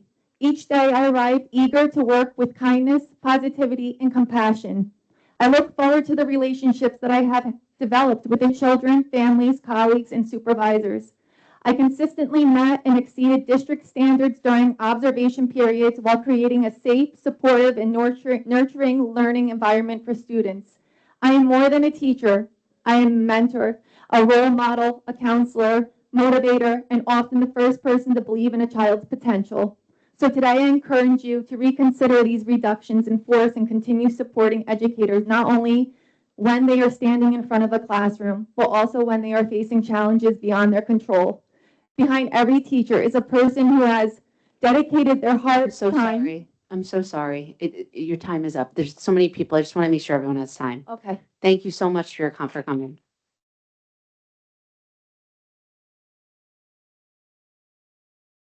Hi. Good evening. My name is Yvonne Suniga. I'm a paraprofessional and I work with Ms. Allison Wright. I would like to say some words regarding the decision for our incredible preschool teacher, Ms. Allison Wright. I respectfully ask the board to reconsider this decision because losing her will truly be a loss for our students, families, and school community. Ms. Allison is the kind of educator every parent hopes their child will have and every classroom hopes to keep. She's kind, loving, patient, and deeply caring toward every child she works with. Preschool is often a child's first school experience, and she has a special ability to make every student feel safe, valued, and excited to learn. At times, some children cry or drop off, but after a few minutes with her, they're smiling, laughing, and ready for the day. Beyond her warm personality, she's knowledgeable, hardworking, and consistently goes above and beyond our students. Whether it's staying late to prepare engaging activities, helping struggling students feel more confident, or supporting classroom needs without hesitation, she gives 110% every single day. She does not simply do her job, she pours her heart into it. What really makes her stand out is the meaningful connections, as you can see, she has built not only with the students, but with our families as well. Parents trust her, students adore her, and colleagues appreciate her dedication and positive spirit. She creates a sense of community both inside and outside the classroom that cannot be easily be replaced. And as any teacher knows, finding the right co-teacher match is not always easy. It's like a little bit like online dating. Sometimes you get lucky and sometimes you wonder if you should just work alone forever. But in my case, I truly hit the lottery with Miss Allison. We work seamlessly together, support each other through every challenge, and create the best possible environment for our preschool students. That kind of partnership is rare and it's very valuable to me. Great teachers are hard to find, and preschool teachers with compassion, dedication, patience, and genuine love for the children are very rare. Decisions like this impact our children and families who have been benefiting from her care and commitment. I respectfully ask you to reconsider this decision and recognize the tremendous value Ms. Allison brings to our school community. Keeping passionate educators like her is an investment in our children's future, and let's be honest, preschoolers already run the classroom enough as it is, so we need teachers like her to keep excitement and learning going in our classrooms. Thank you.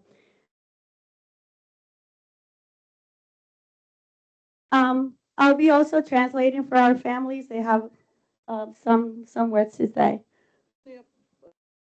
Pienso que lo que los necesitan es cariño, confianza y todo lo que ustedes le han dado.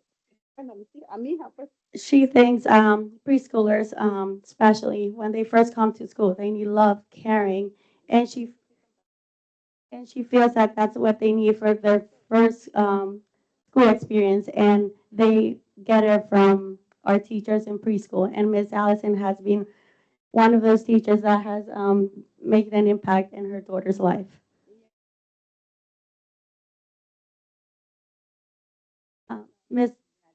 Miss Alice, her daughter Jimena, she comes every day happily to school, and she looks forward to seeing Miss Allison, even though she had her a teacher last year, not this year, but she comes to school every day happy to see her.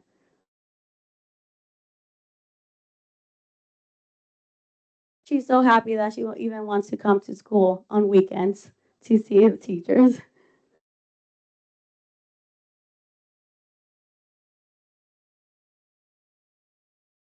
She's saying that her older daughter being with Miss Allison now, her youngest is with Miss Allison, and she will really appreciate if you consider the decision and keep her for next year and for years after.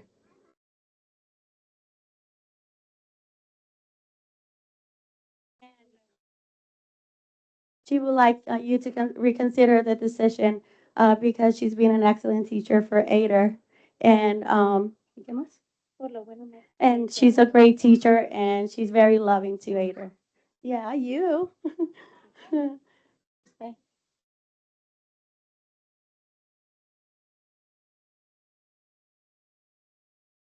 acto de amor. Y eso es lo que hace Miss Allison con mi hija y con todos nuestros hijos. Somos madres presentes, estamos aquí para apoyarla. She says she brings a message here, which is says teaching is an act of love. And that's what Miss Allison has done with her son and what she has done with all these children that they come here and learn every day.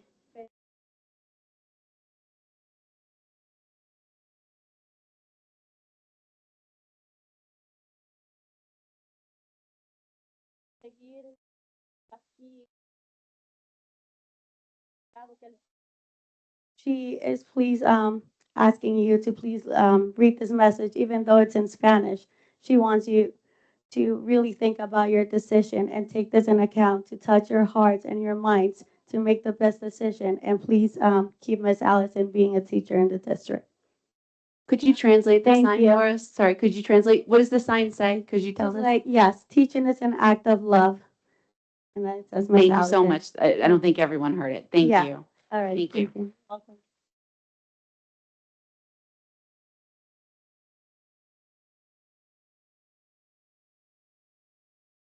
Hi, my name is Shannon Seelinger, and I'm a preschool teacher here at Bradley Elementary School.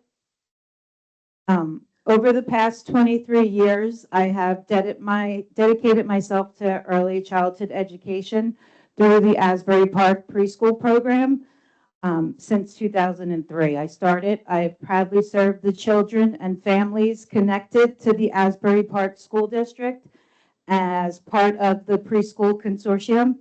Throughout those years, I've built my career, my experience, and my professional growth within this district. Asbury Park has invested in me as an educator. My professional development has largely been provided through the district, helping me grow into the teacher I am today. Former Asbury Park School District Early Childhood Supervisor Kelly Hart personally evaluated my work and recommended me for my P3 standard teaching certification. Throughout my time in the district, I've been assessed by district staff using ECRS and TPOT evaluations and have consistently received strong scores. These assessments reflect the quality of my classroom environment, my teaching practices, and the relationships I build with my students. I've always worked hard to maintain high standards and provide a nurturing, engaging, and developmentally appropriate learning environment for every child in my classroom. I have always considered myself part of the Asbury Park School District community. I have shown up consistently for students, families, and colleagues, given my heart to preschool education because I truly believe the early years matter the most. As preschool teachers, we are often the very first school experience a child has. We teach children how to communicate, solve problems, build relationships, regulate emotions, and develop a love for learning. The impact we make reaches far beyond the preschool classroom. I respectfully ask the district to consider my years of service, my dedication, my experience, and the investment that has already been made in me as an educator by Asbury Park School District. I'm not just asking to keep a position. I'm asking to continue serving the children and families I've devoted over 2 decades of my life to supporting. I care deeply about this work, this district, and this community. I hope to continue being a part of it for many years to come.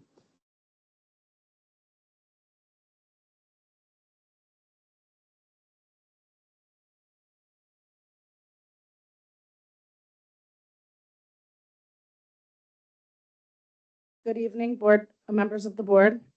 My name is Lisa Holloway. I am a parent of a 5-year-old child in the preschool program here in our district. I am here tonight to speak about Miss Evie. My son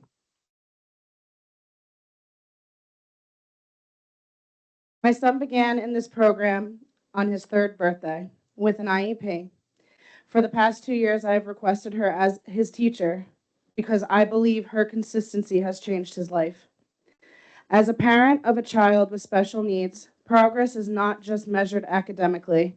It's measured in trust, emotional safety, communication, confidence, and connection. Children like my son often struggle deeply with transitions and change. Having a teacher like her, who truly understands him, his strengths, his challenges, his behaviors, and his potential, has been the most invaluable. Miss Evie is not just experienced, she's compassionate, patient, intelligent, and genuinely devoted to her students. She has spent so many years serving this district, and it shows in everything she does. She creates an environment where children feel safe, understood, and capable. She treats every child with dignity and care.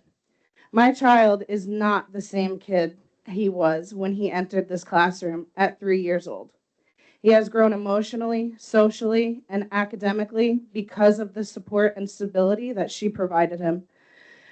Families remember teachers like this forever because they become part of our children's foundation.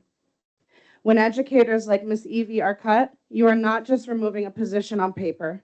You're removing years of experience, relationships with vulnerable students, and the kind of teacher every parent hopes their child gets at least once during their education. I was lucky to have her as my child's first example of how much a teacher can impact a child's entire educational experience. Replacing someone with her experience and knowledge is not only going to be impossible, but the impact on the students and families are very real. I stand here before you and beg you to reconsider this decision and do everything possible to retain Miss Evie in this district. Thank you for your time.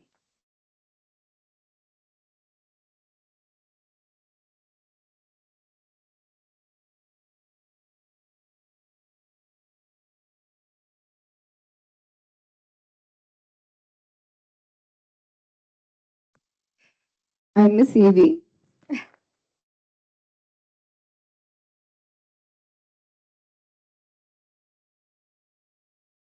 My name is Miss Evie Josiano.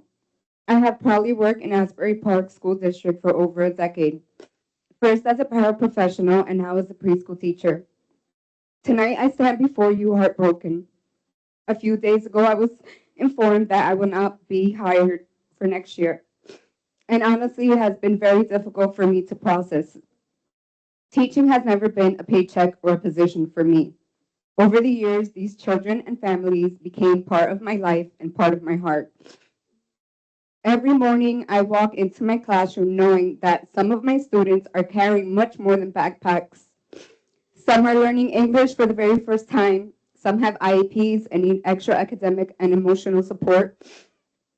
Some simply need a safe space where they feel seen, understood, and loved. And no matter what challenges they walk in with, I do everything I can to make sure they feel safe, supported, excited to learn.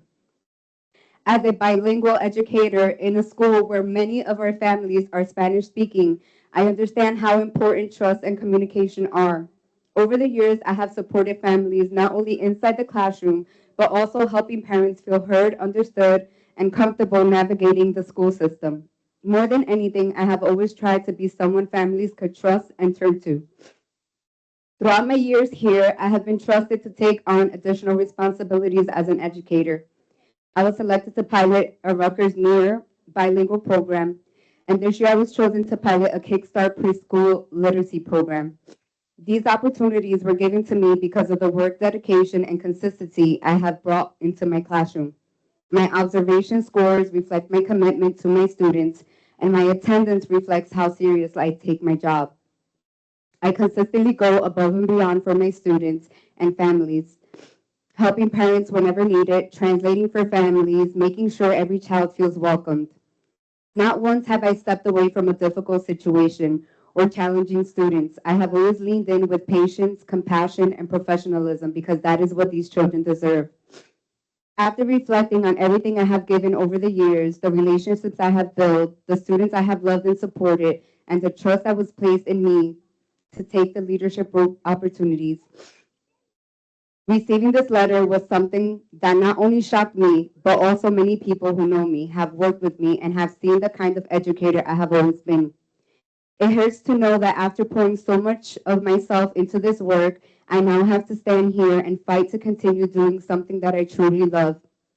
Tonight, I'm not just a name on a list or a start date in a file. I'm a person who has poured her heart into this work every single day, someone who truly loves these children and loves what she does. I respectfully ask that my work, my dedication, and impact have made truly a impact in your final decision. Y a la familia que están aquí, gracias por recordar que todo el amor y el esfuerzo que yo he puesto en ustedes ha dejado una huella. Gracias.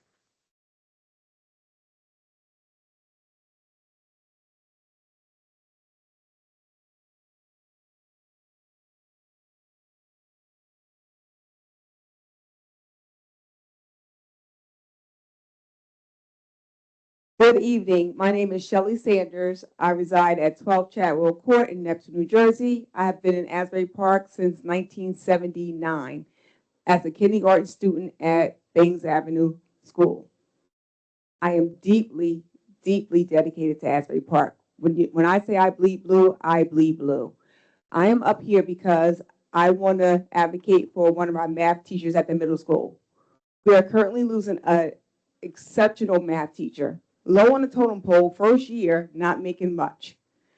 When I look at what he has done for Asbury in this short 1 year, it has been amazing. Currently, he is also the wrestling coach and have brought us to numerous championships. If you look at the numbers at the middle school, we'll be short one math teacher next year. We will not have enough math teachers. So I know you probably looked at the numbers, but please, I'm begging you, look at them one more time, because he has currently 3 offers on the table already since he got his letter. So we're losing a phenomenal teacher. So not that I understand we have to cut. I do understand that. I understand you're in a tough situation, but I just don't want to lose somebody and then we want to call them back later and they're not available. So if you can, please take another look at the math department at the Asbury Park Middle School and see that we do need him before it's too late. Thank you.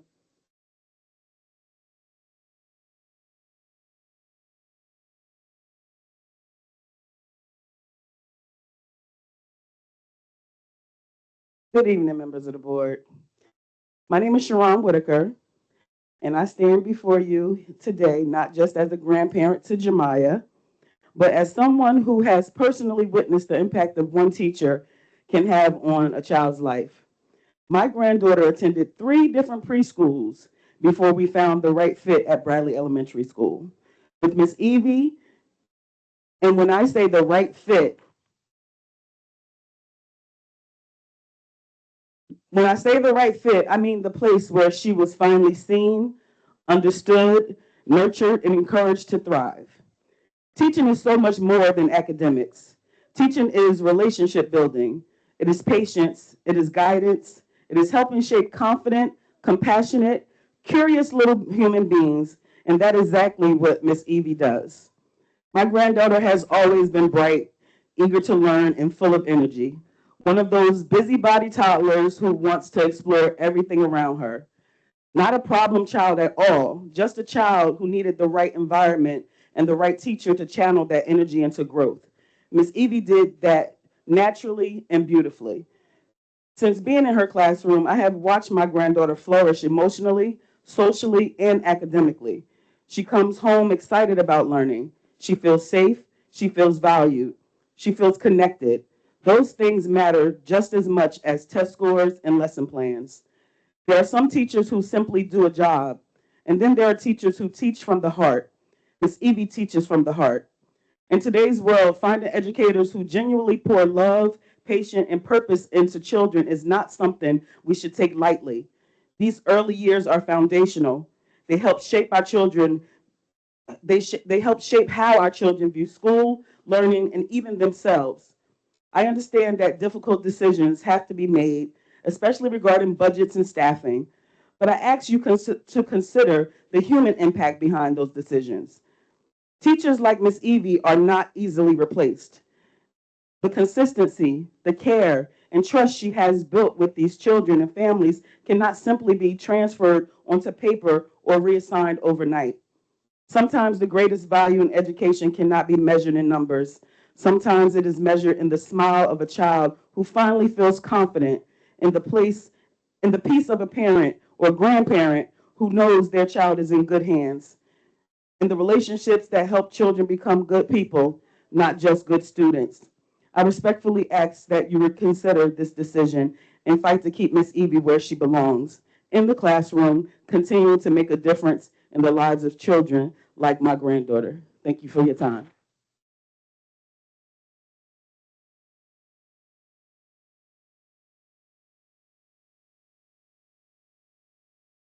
Good evening. My name is Danielle Petrucci. I'm a resident of Middletown and a proud educator here at Asbury Park School District. I've had the honor and privilege of working with every single staff member who's listed on that list on the agenda today, and it breaks my heart. I want to acknowledge the weight of the decisions that were made. I understand the budget constraints create circumstances that no district wants to face, and I recognize that the administration and this board were faced to make painful choices. This week, we were alerted of the fact that 44 and a half staff members were eliminated. There are teachers and teachers' aides who support our classrooms every day. There are security guards who keep our children safe. They are the bilingual office translators and secretary who bridge the gap between school and home and families who rely on communication in their native language. They are the custodians who maintain clean, healthy learning spaces. They are the maintenance professionals who ensure that our buildings are functional, safe, and dignified places for students to learn. We serve families from many backgrounds, as you know, many of whom speak languages other than English at home. Our bilingual staff are not an option in Asbury Park. They are essential. They are often the direct connection between families and school and children. When these translators are gone and these teachers, secretaries, security, staff, custodians are all gone, our district suffers. Communication suffers. Parents will miss out on critical information. Families will feel disconnected. Trust breaks down. I want you to imagine the mother bringing her child to school for the very first time, and there is no one there to greet her at the door. She doesn't feel safe leaving her child, and there is no one there to speak to her in her native language and calm her nerves. When teachers are lost, class size increases, intervention shrinks, and the individualized support disappears. Our students deserve more than this. When the adults who can no longer provide remediation, consistency, encouragement are gone, where will we be left? When security staff are reduced, safety concerns increase. In today's school, every family deserves to know their child enters a secure environment. Fewer staff means fewer eyes, fewer supports, and a greater strain on those of us who remain. This is not just about losing employees. It's about weakening the foundation of a district in a city that's now known around the world.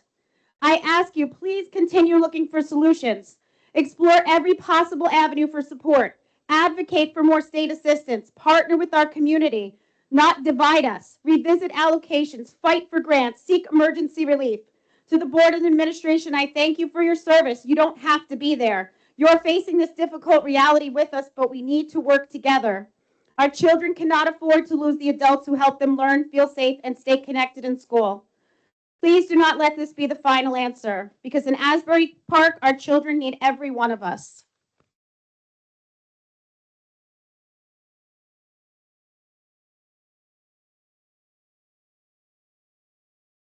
Good evening. My name is Christina Rubiano Kleniak, 610 Sewell Avenue, and I am a preschool inclusion teacher here in Asbury Park and have worked in district since 2012. I'm here tonight to use my voice as a tenured teacher and as a member of this community, and as a voice for my colleagues, and especially as a voice for our students and our families. Tonight, I'm here to express my support for my colleagues who received a reduction in force letter stating that their positions will be eliminated.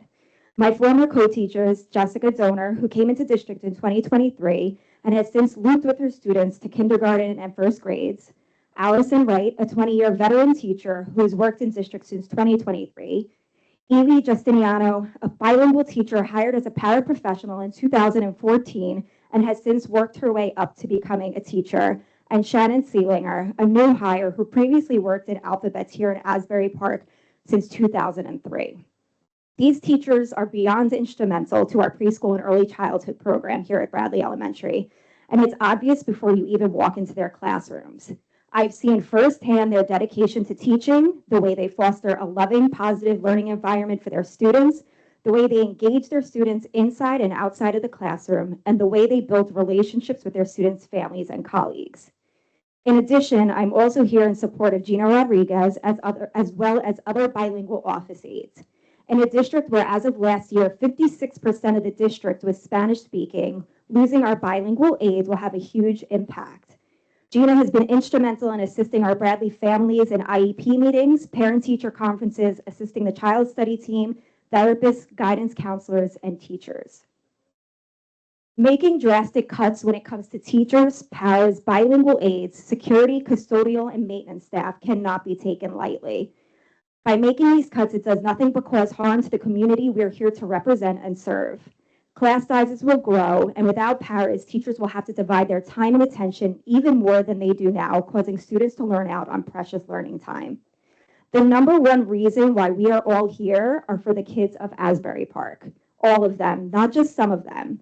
These kids are our future, and they're counting on all of us in this room to make sure that they receive the education that they rightfully deserve. Thank you.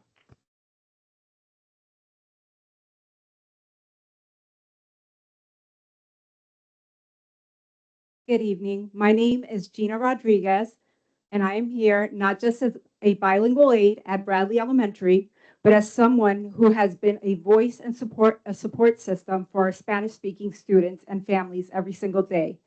My job is far more than translating phone calls. I assist the child study team, therapists, teachers, guidance counselor, IEP meetings, and families who often feel overwhelmed and unheard because of language barriers. I advocate for children whose parents simply want to understand and support their education. After receiving a RIF letter, my heart breaks not only for myself, but for the families and students who will now, have even less support in the district. With a large Hispanic community and a growing need for bilingual staff year-round, we say no child left behind, yet decisions like these leave many children and families behind. Bigger class sizes, fewer supports, and the loss of dedicated educators will impact this community deeply. It is painful to see money prioritized elsewhere while the people directly serving children are being cut. Our students deserve better, our families deserve better, and this community deserves to feel seen, heard, and supported. Thank you.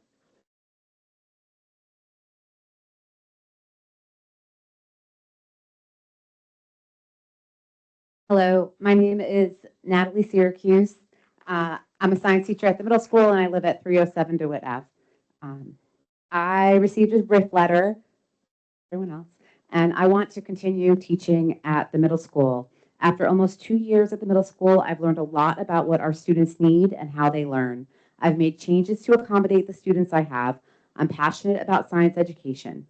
My students are engaged, they ask questions, they are learning.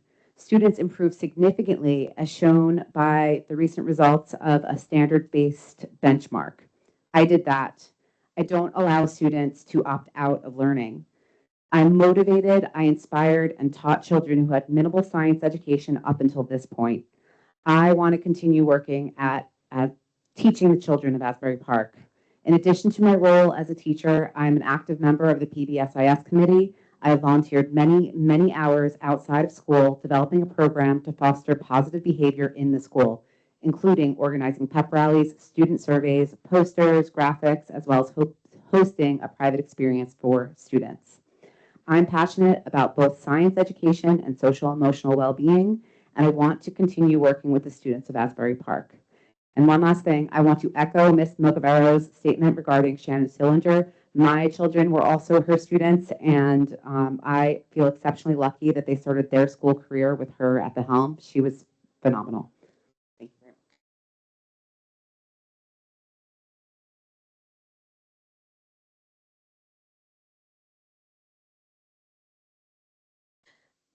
much. Good evening. My name is Saija Kendall, and I'm here to speak on Shannon Stillinger.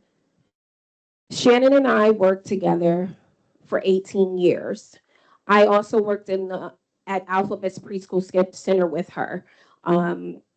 She was there for 23 years. Now, Alphabet's Preschool Center is a part of the Asbury Park Preschool Consortium. So I just wanted to say that I feel like her time put in, the 23 years, should be taken into consideration as she served the community and the children in Asbury Park. I think that her performance should take account and not the time spent in the actual school building at Bradley Elementary School. Thank you. So I just found this out last night.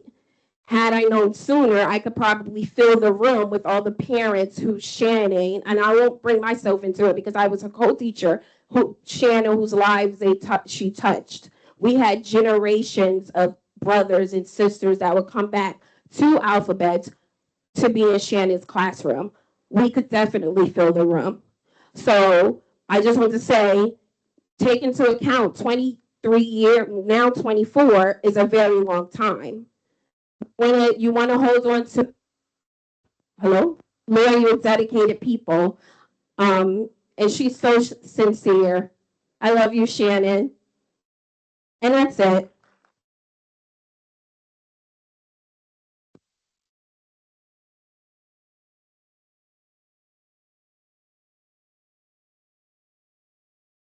Hello?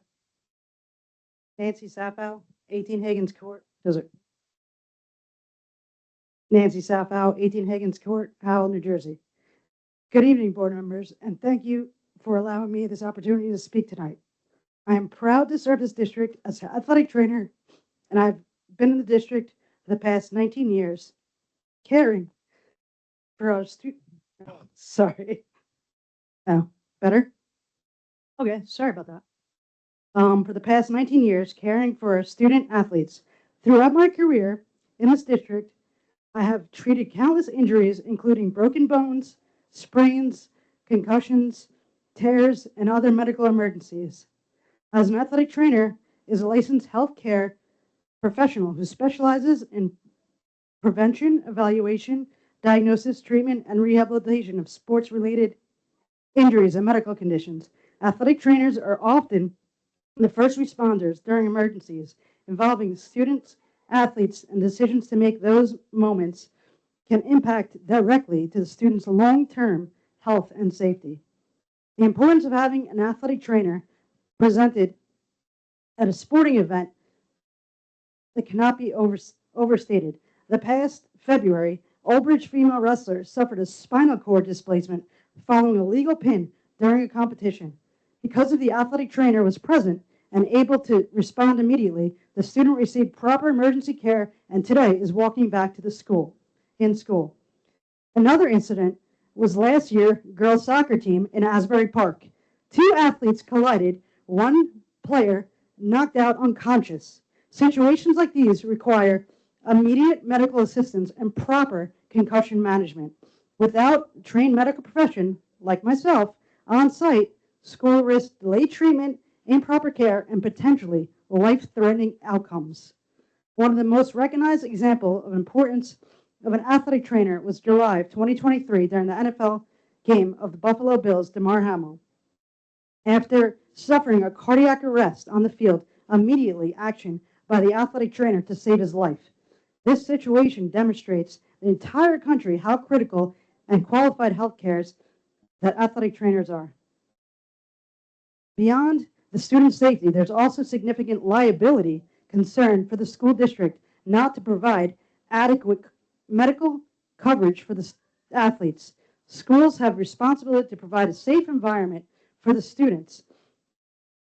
Athletes district face many legal and financial risks to delay the treatment, improper management, or preventing emergencies.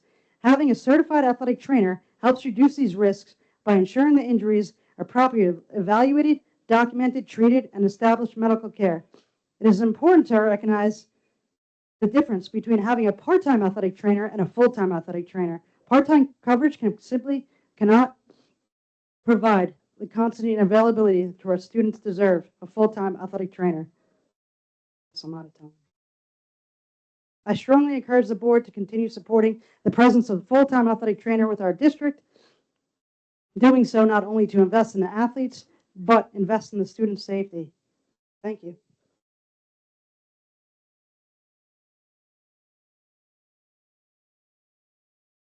Good evening, Board President Ackerman, members of the board, and Acting Superintendent Ruiz. My name is Edley Victorin, educator living in Union County, New Jersey.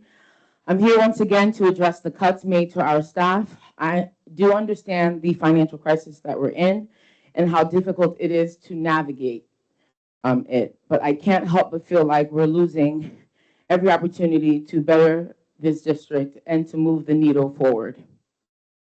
We're constantly reminded that we are the failing district, but making recommendations to cut the very people who are essential in improving academics, function, and operations in this district is not the answer.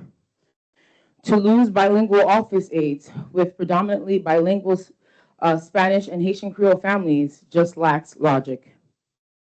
The message is clear to me, at least. Our students and families and staff are not wanted or valued here. But then we don't get to use a failing district as an excuse while actively handicapping and dismantling the district's efforts. Class sizes will increase, and so will that learning gap. The demands will grow, and so will your expectations. But how do you expect us to meet those demands with such a deficit? We're making academic gains, and I loved hearing about all these new programs presented today. But it just feels like with every step forward, there's a concerted effort to appease community members as opposed to addressing how to support us in improving our district. I can assure you that getting rid of bodies in the classroom isn't it. Again, I do understand the fiscal difficulties we face, but all I see on the list are individuals who have direct impact on the safety and progress of the students we serve. It's sick to say this, but considering the political climate that we're in, I'm not surprised. I'm just disappointed and discouraged because I don't actually believe the goal is to improve. It seems sometimes that the real goal is to dismantle.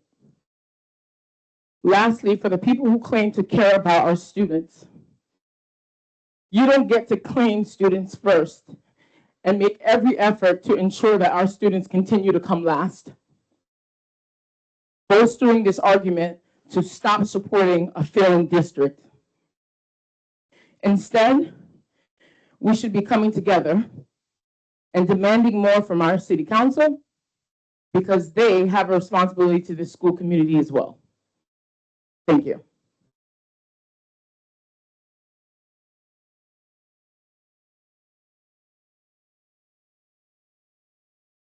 Madam President, I have one that was emailed to me if nobody else is coming up. This is, oh, do you want, it's fine. Are there any other comments from the audience before we read the submitted?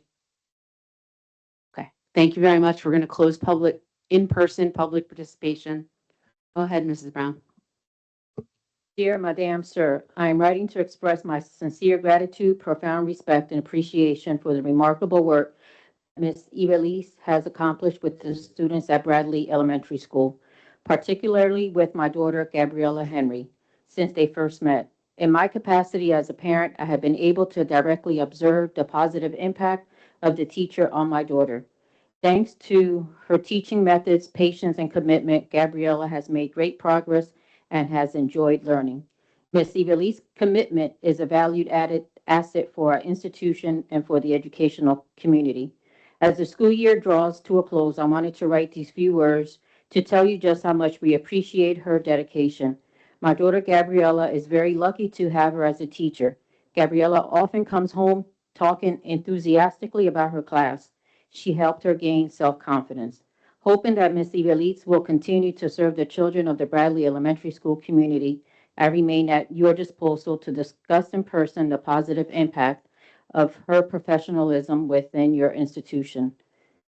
Please accept the expression of my distinguished regards, Anise Montenard.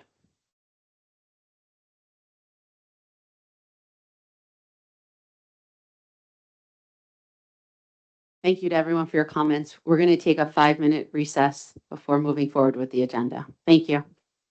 We'll be back at 8:24.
All right, everyone. It's 8:25. Actually, it's post that. I'd like to get started again, please. Board members.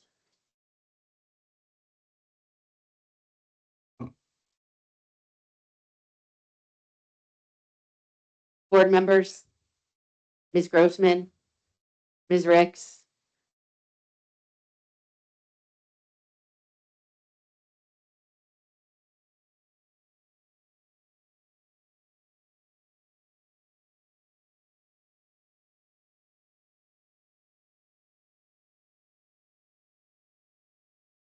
Please take roll call. All right, we're returning from recess. Ms. Brown, could you take roll call, please?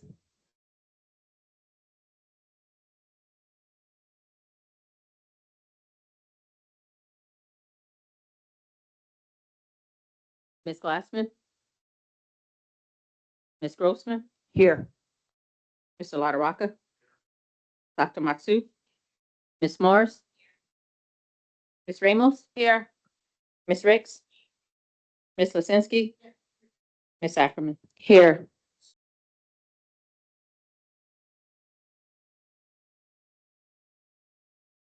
The next agenda item is the superintendent's recommendation and business agenda items. I believe tonight there's only three. We'll take them one at a time.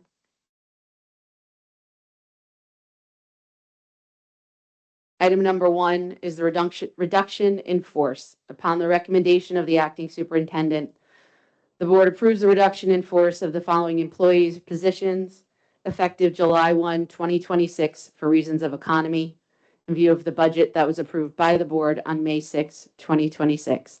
Is there a motion to approve the reduction in force? I'll make the motion. I second.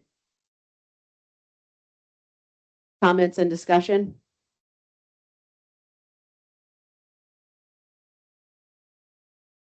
I'm going to make a couple of comments if that's okay. And also open it up for discussion among the board. But not everyone who's here tonight was here at the meeting last week when we passed the budget. And I just want to clarify a couple of things that the board did before we got to this point. The first thing is we started with a $10 million deficit. The administration was able to get that down to 7.85 through reviewing on their own.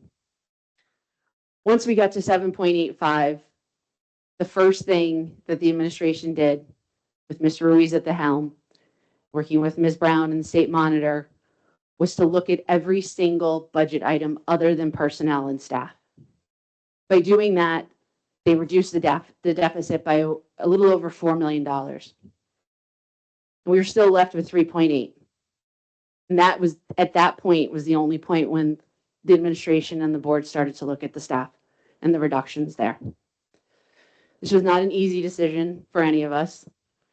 The way that the decisions as to who will not be, who was going to lose their position is based on the tenure structure. And we knew this. We knew that this was a part of it. And I personally don't enjoy seeing our younger teachers leaving. It's not my preference, obviously, for anyone to leave. But having to lose our younger teachers first, or those with less experience, just based on this structure, is something we have to adhere to based on policies and laws. So I just wanted to clarify that, that we did everything we could before we turned to the staff reductions. And so I'm not sure everyone had the benefit of hearing that from us last week, but I wanted to make sure that was clear.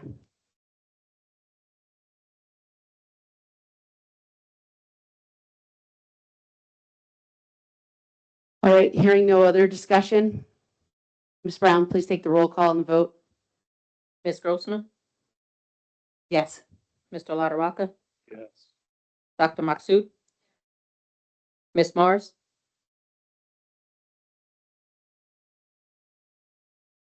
The motion before the board is to accept the RIF.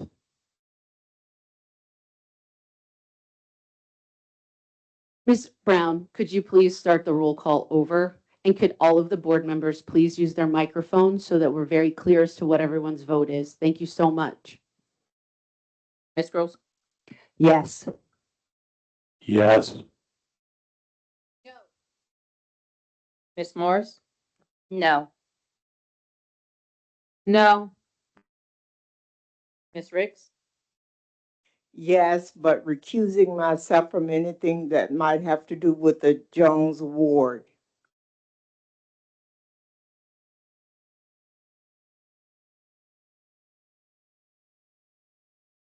Ms. Lisinski? Yes. Ms. Ackerman? Yes.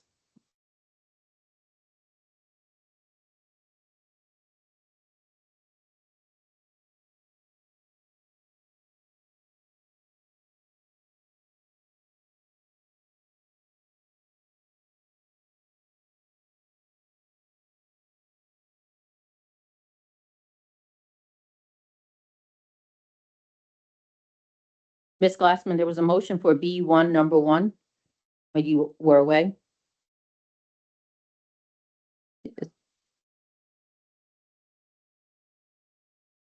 Ms. Glassman, please state your comments into the microphone, please, so that Ms. Brown can accurately reflect the vote. My vote is no. I think that it is No, appalling. I'm sorry, Ms. Glassman, you've missed you left the room, and so you've missed the discussion. We'll record your vote as a courtesy, but As a you weren't here courtesy? for the discussion. Yes. Thank you so The much. voting had not closed. Wasn't a courtesy. Yes, it was. Thank you. Motion passed. The second agenda item is the reappointment list. Upon the recommendation of the acting superintendent that the board approves the attached list of staff to be reappointed and receive contracts for the 2026-2027 school year, effective July 1, 26 to June 30, 27. With the exception of principals and supervisors, all salaries are subject to adjustment pursuant to the pending collective negotiations agreement. Do we have a motion to accept the reappointment list? I'll second. Comments and discussion?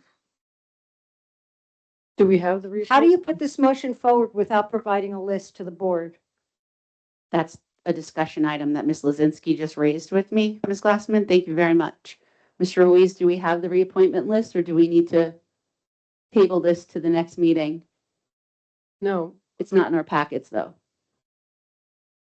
we gotta go in executive session. We need to discuss this in executive session. All right, well, then We will hold it. we'll hold the vote until after executive session. Thank you. The next agenda item is upon the recommendation of the acting superintendent, the board to approve the preschool family fun night event with G-Funk Entertainment LLC here at Bradley, May 27, 2026 from 4 to 6 p.m. The session will be open to all APSD preschool students and their families. Security will be needed for 1.5 hours. Total cost not to exceed $1,850 to the district. Do I have a motion to approve? I'll move it. Roll call, please. Ms. Glassman? Yes. Ms. Grossman? Yes. Mr. LaRocca? Dr. Maxu? Ms. Morris? Ms. Ramos? Yes. Ms. Ricks? Ms. Lisinski? Ms. Ackerman? Yes. Motion passed.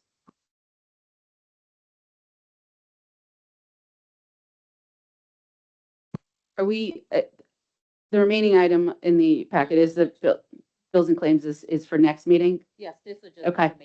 Any comments or discussion as part of the committee of the whole meeting on the claims? No, I think Mr. LaRocca raised his questions already.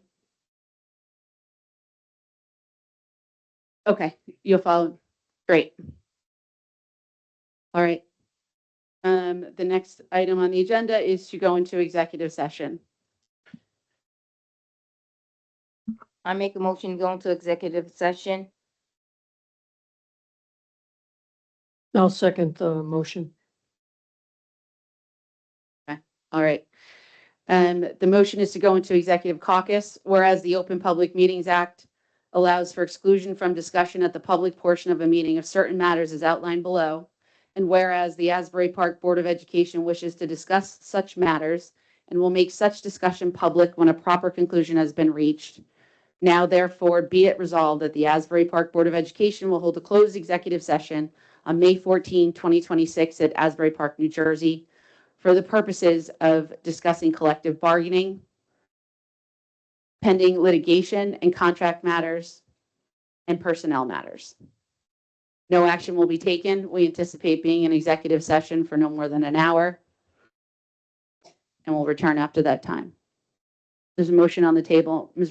Brown, will you take the roll call, please? Ms. Glassman? Yes.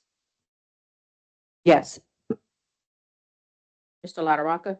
Yes. Dr. Maksud? Ms. Morris? Ms. Ramos? Yes. Ms. Riggs? Ms. Lisinski? Ms. Ackerman? Yes. We'll go into executive session. Thank you.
You were voting on is. One person. Ms. Grossman?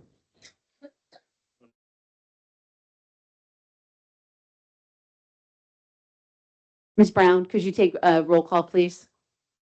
I'll make a motion to go back into. Make a motion to reopen the meeting? Motion to reopen the meeting. Second. Roll call, please. Ms. Glassman? Ms. Grossman? Here. Mr. LaRocca? Here. Dr. Maksud? Ms. Morris? Ms. Ramos? Here. Ms. Riggs? Ms. Lisinski? Ms. Lisinski? She said she's here. I heard her. I heard her.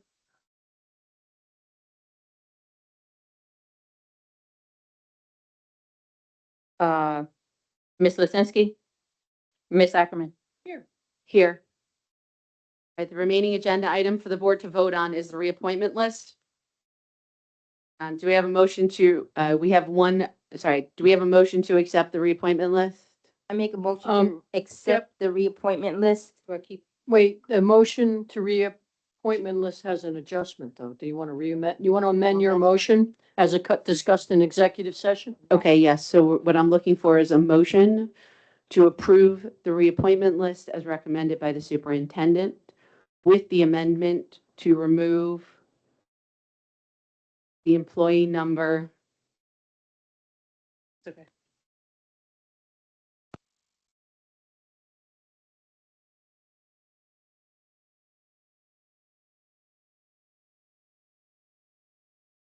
No, employee at position 25 on the reappointment list will be deleted.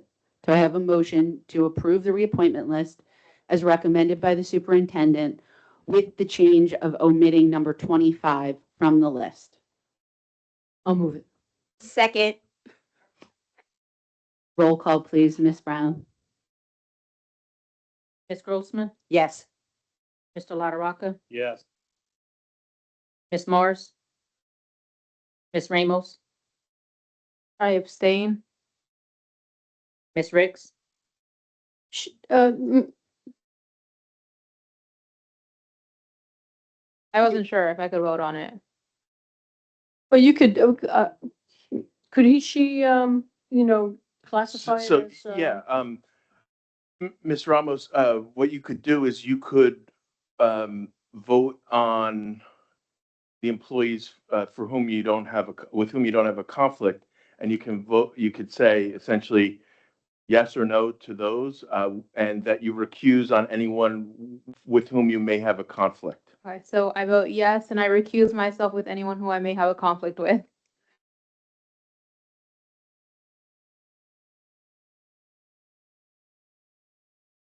Ms. Riggs? Yes on everyone, but I'm recusing myself on Jones Ward. Ms. Lisinski? Yeah. Ms. Ackerman? Yes. Pass. Yes. All right. Any other committee business to discuss? Any other issues, comments, questions? Nothing? Hearing none. Do I have a motion to adjourn the meeting? I make a motion to adjourn the meeting. Then I second. Okay. All in favor? Aye. All opposed? Abstentions? Meeting ends. Thank you.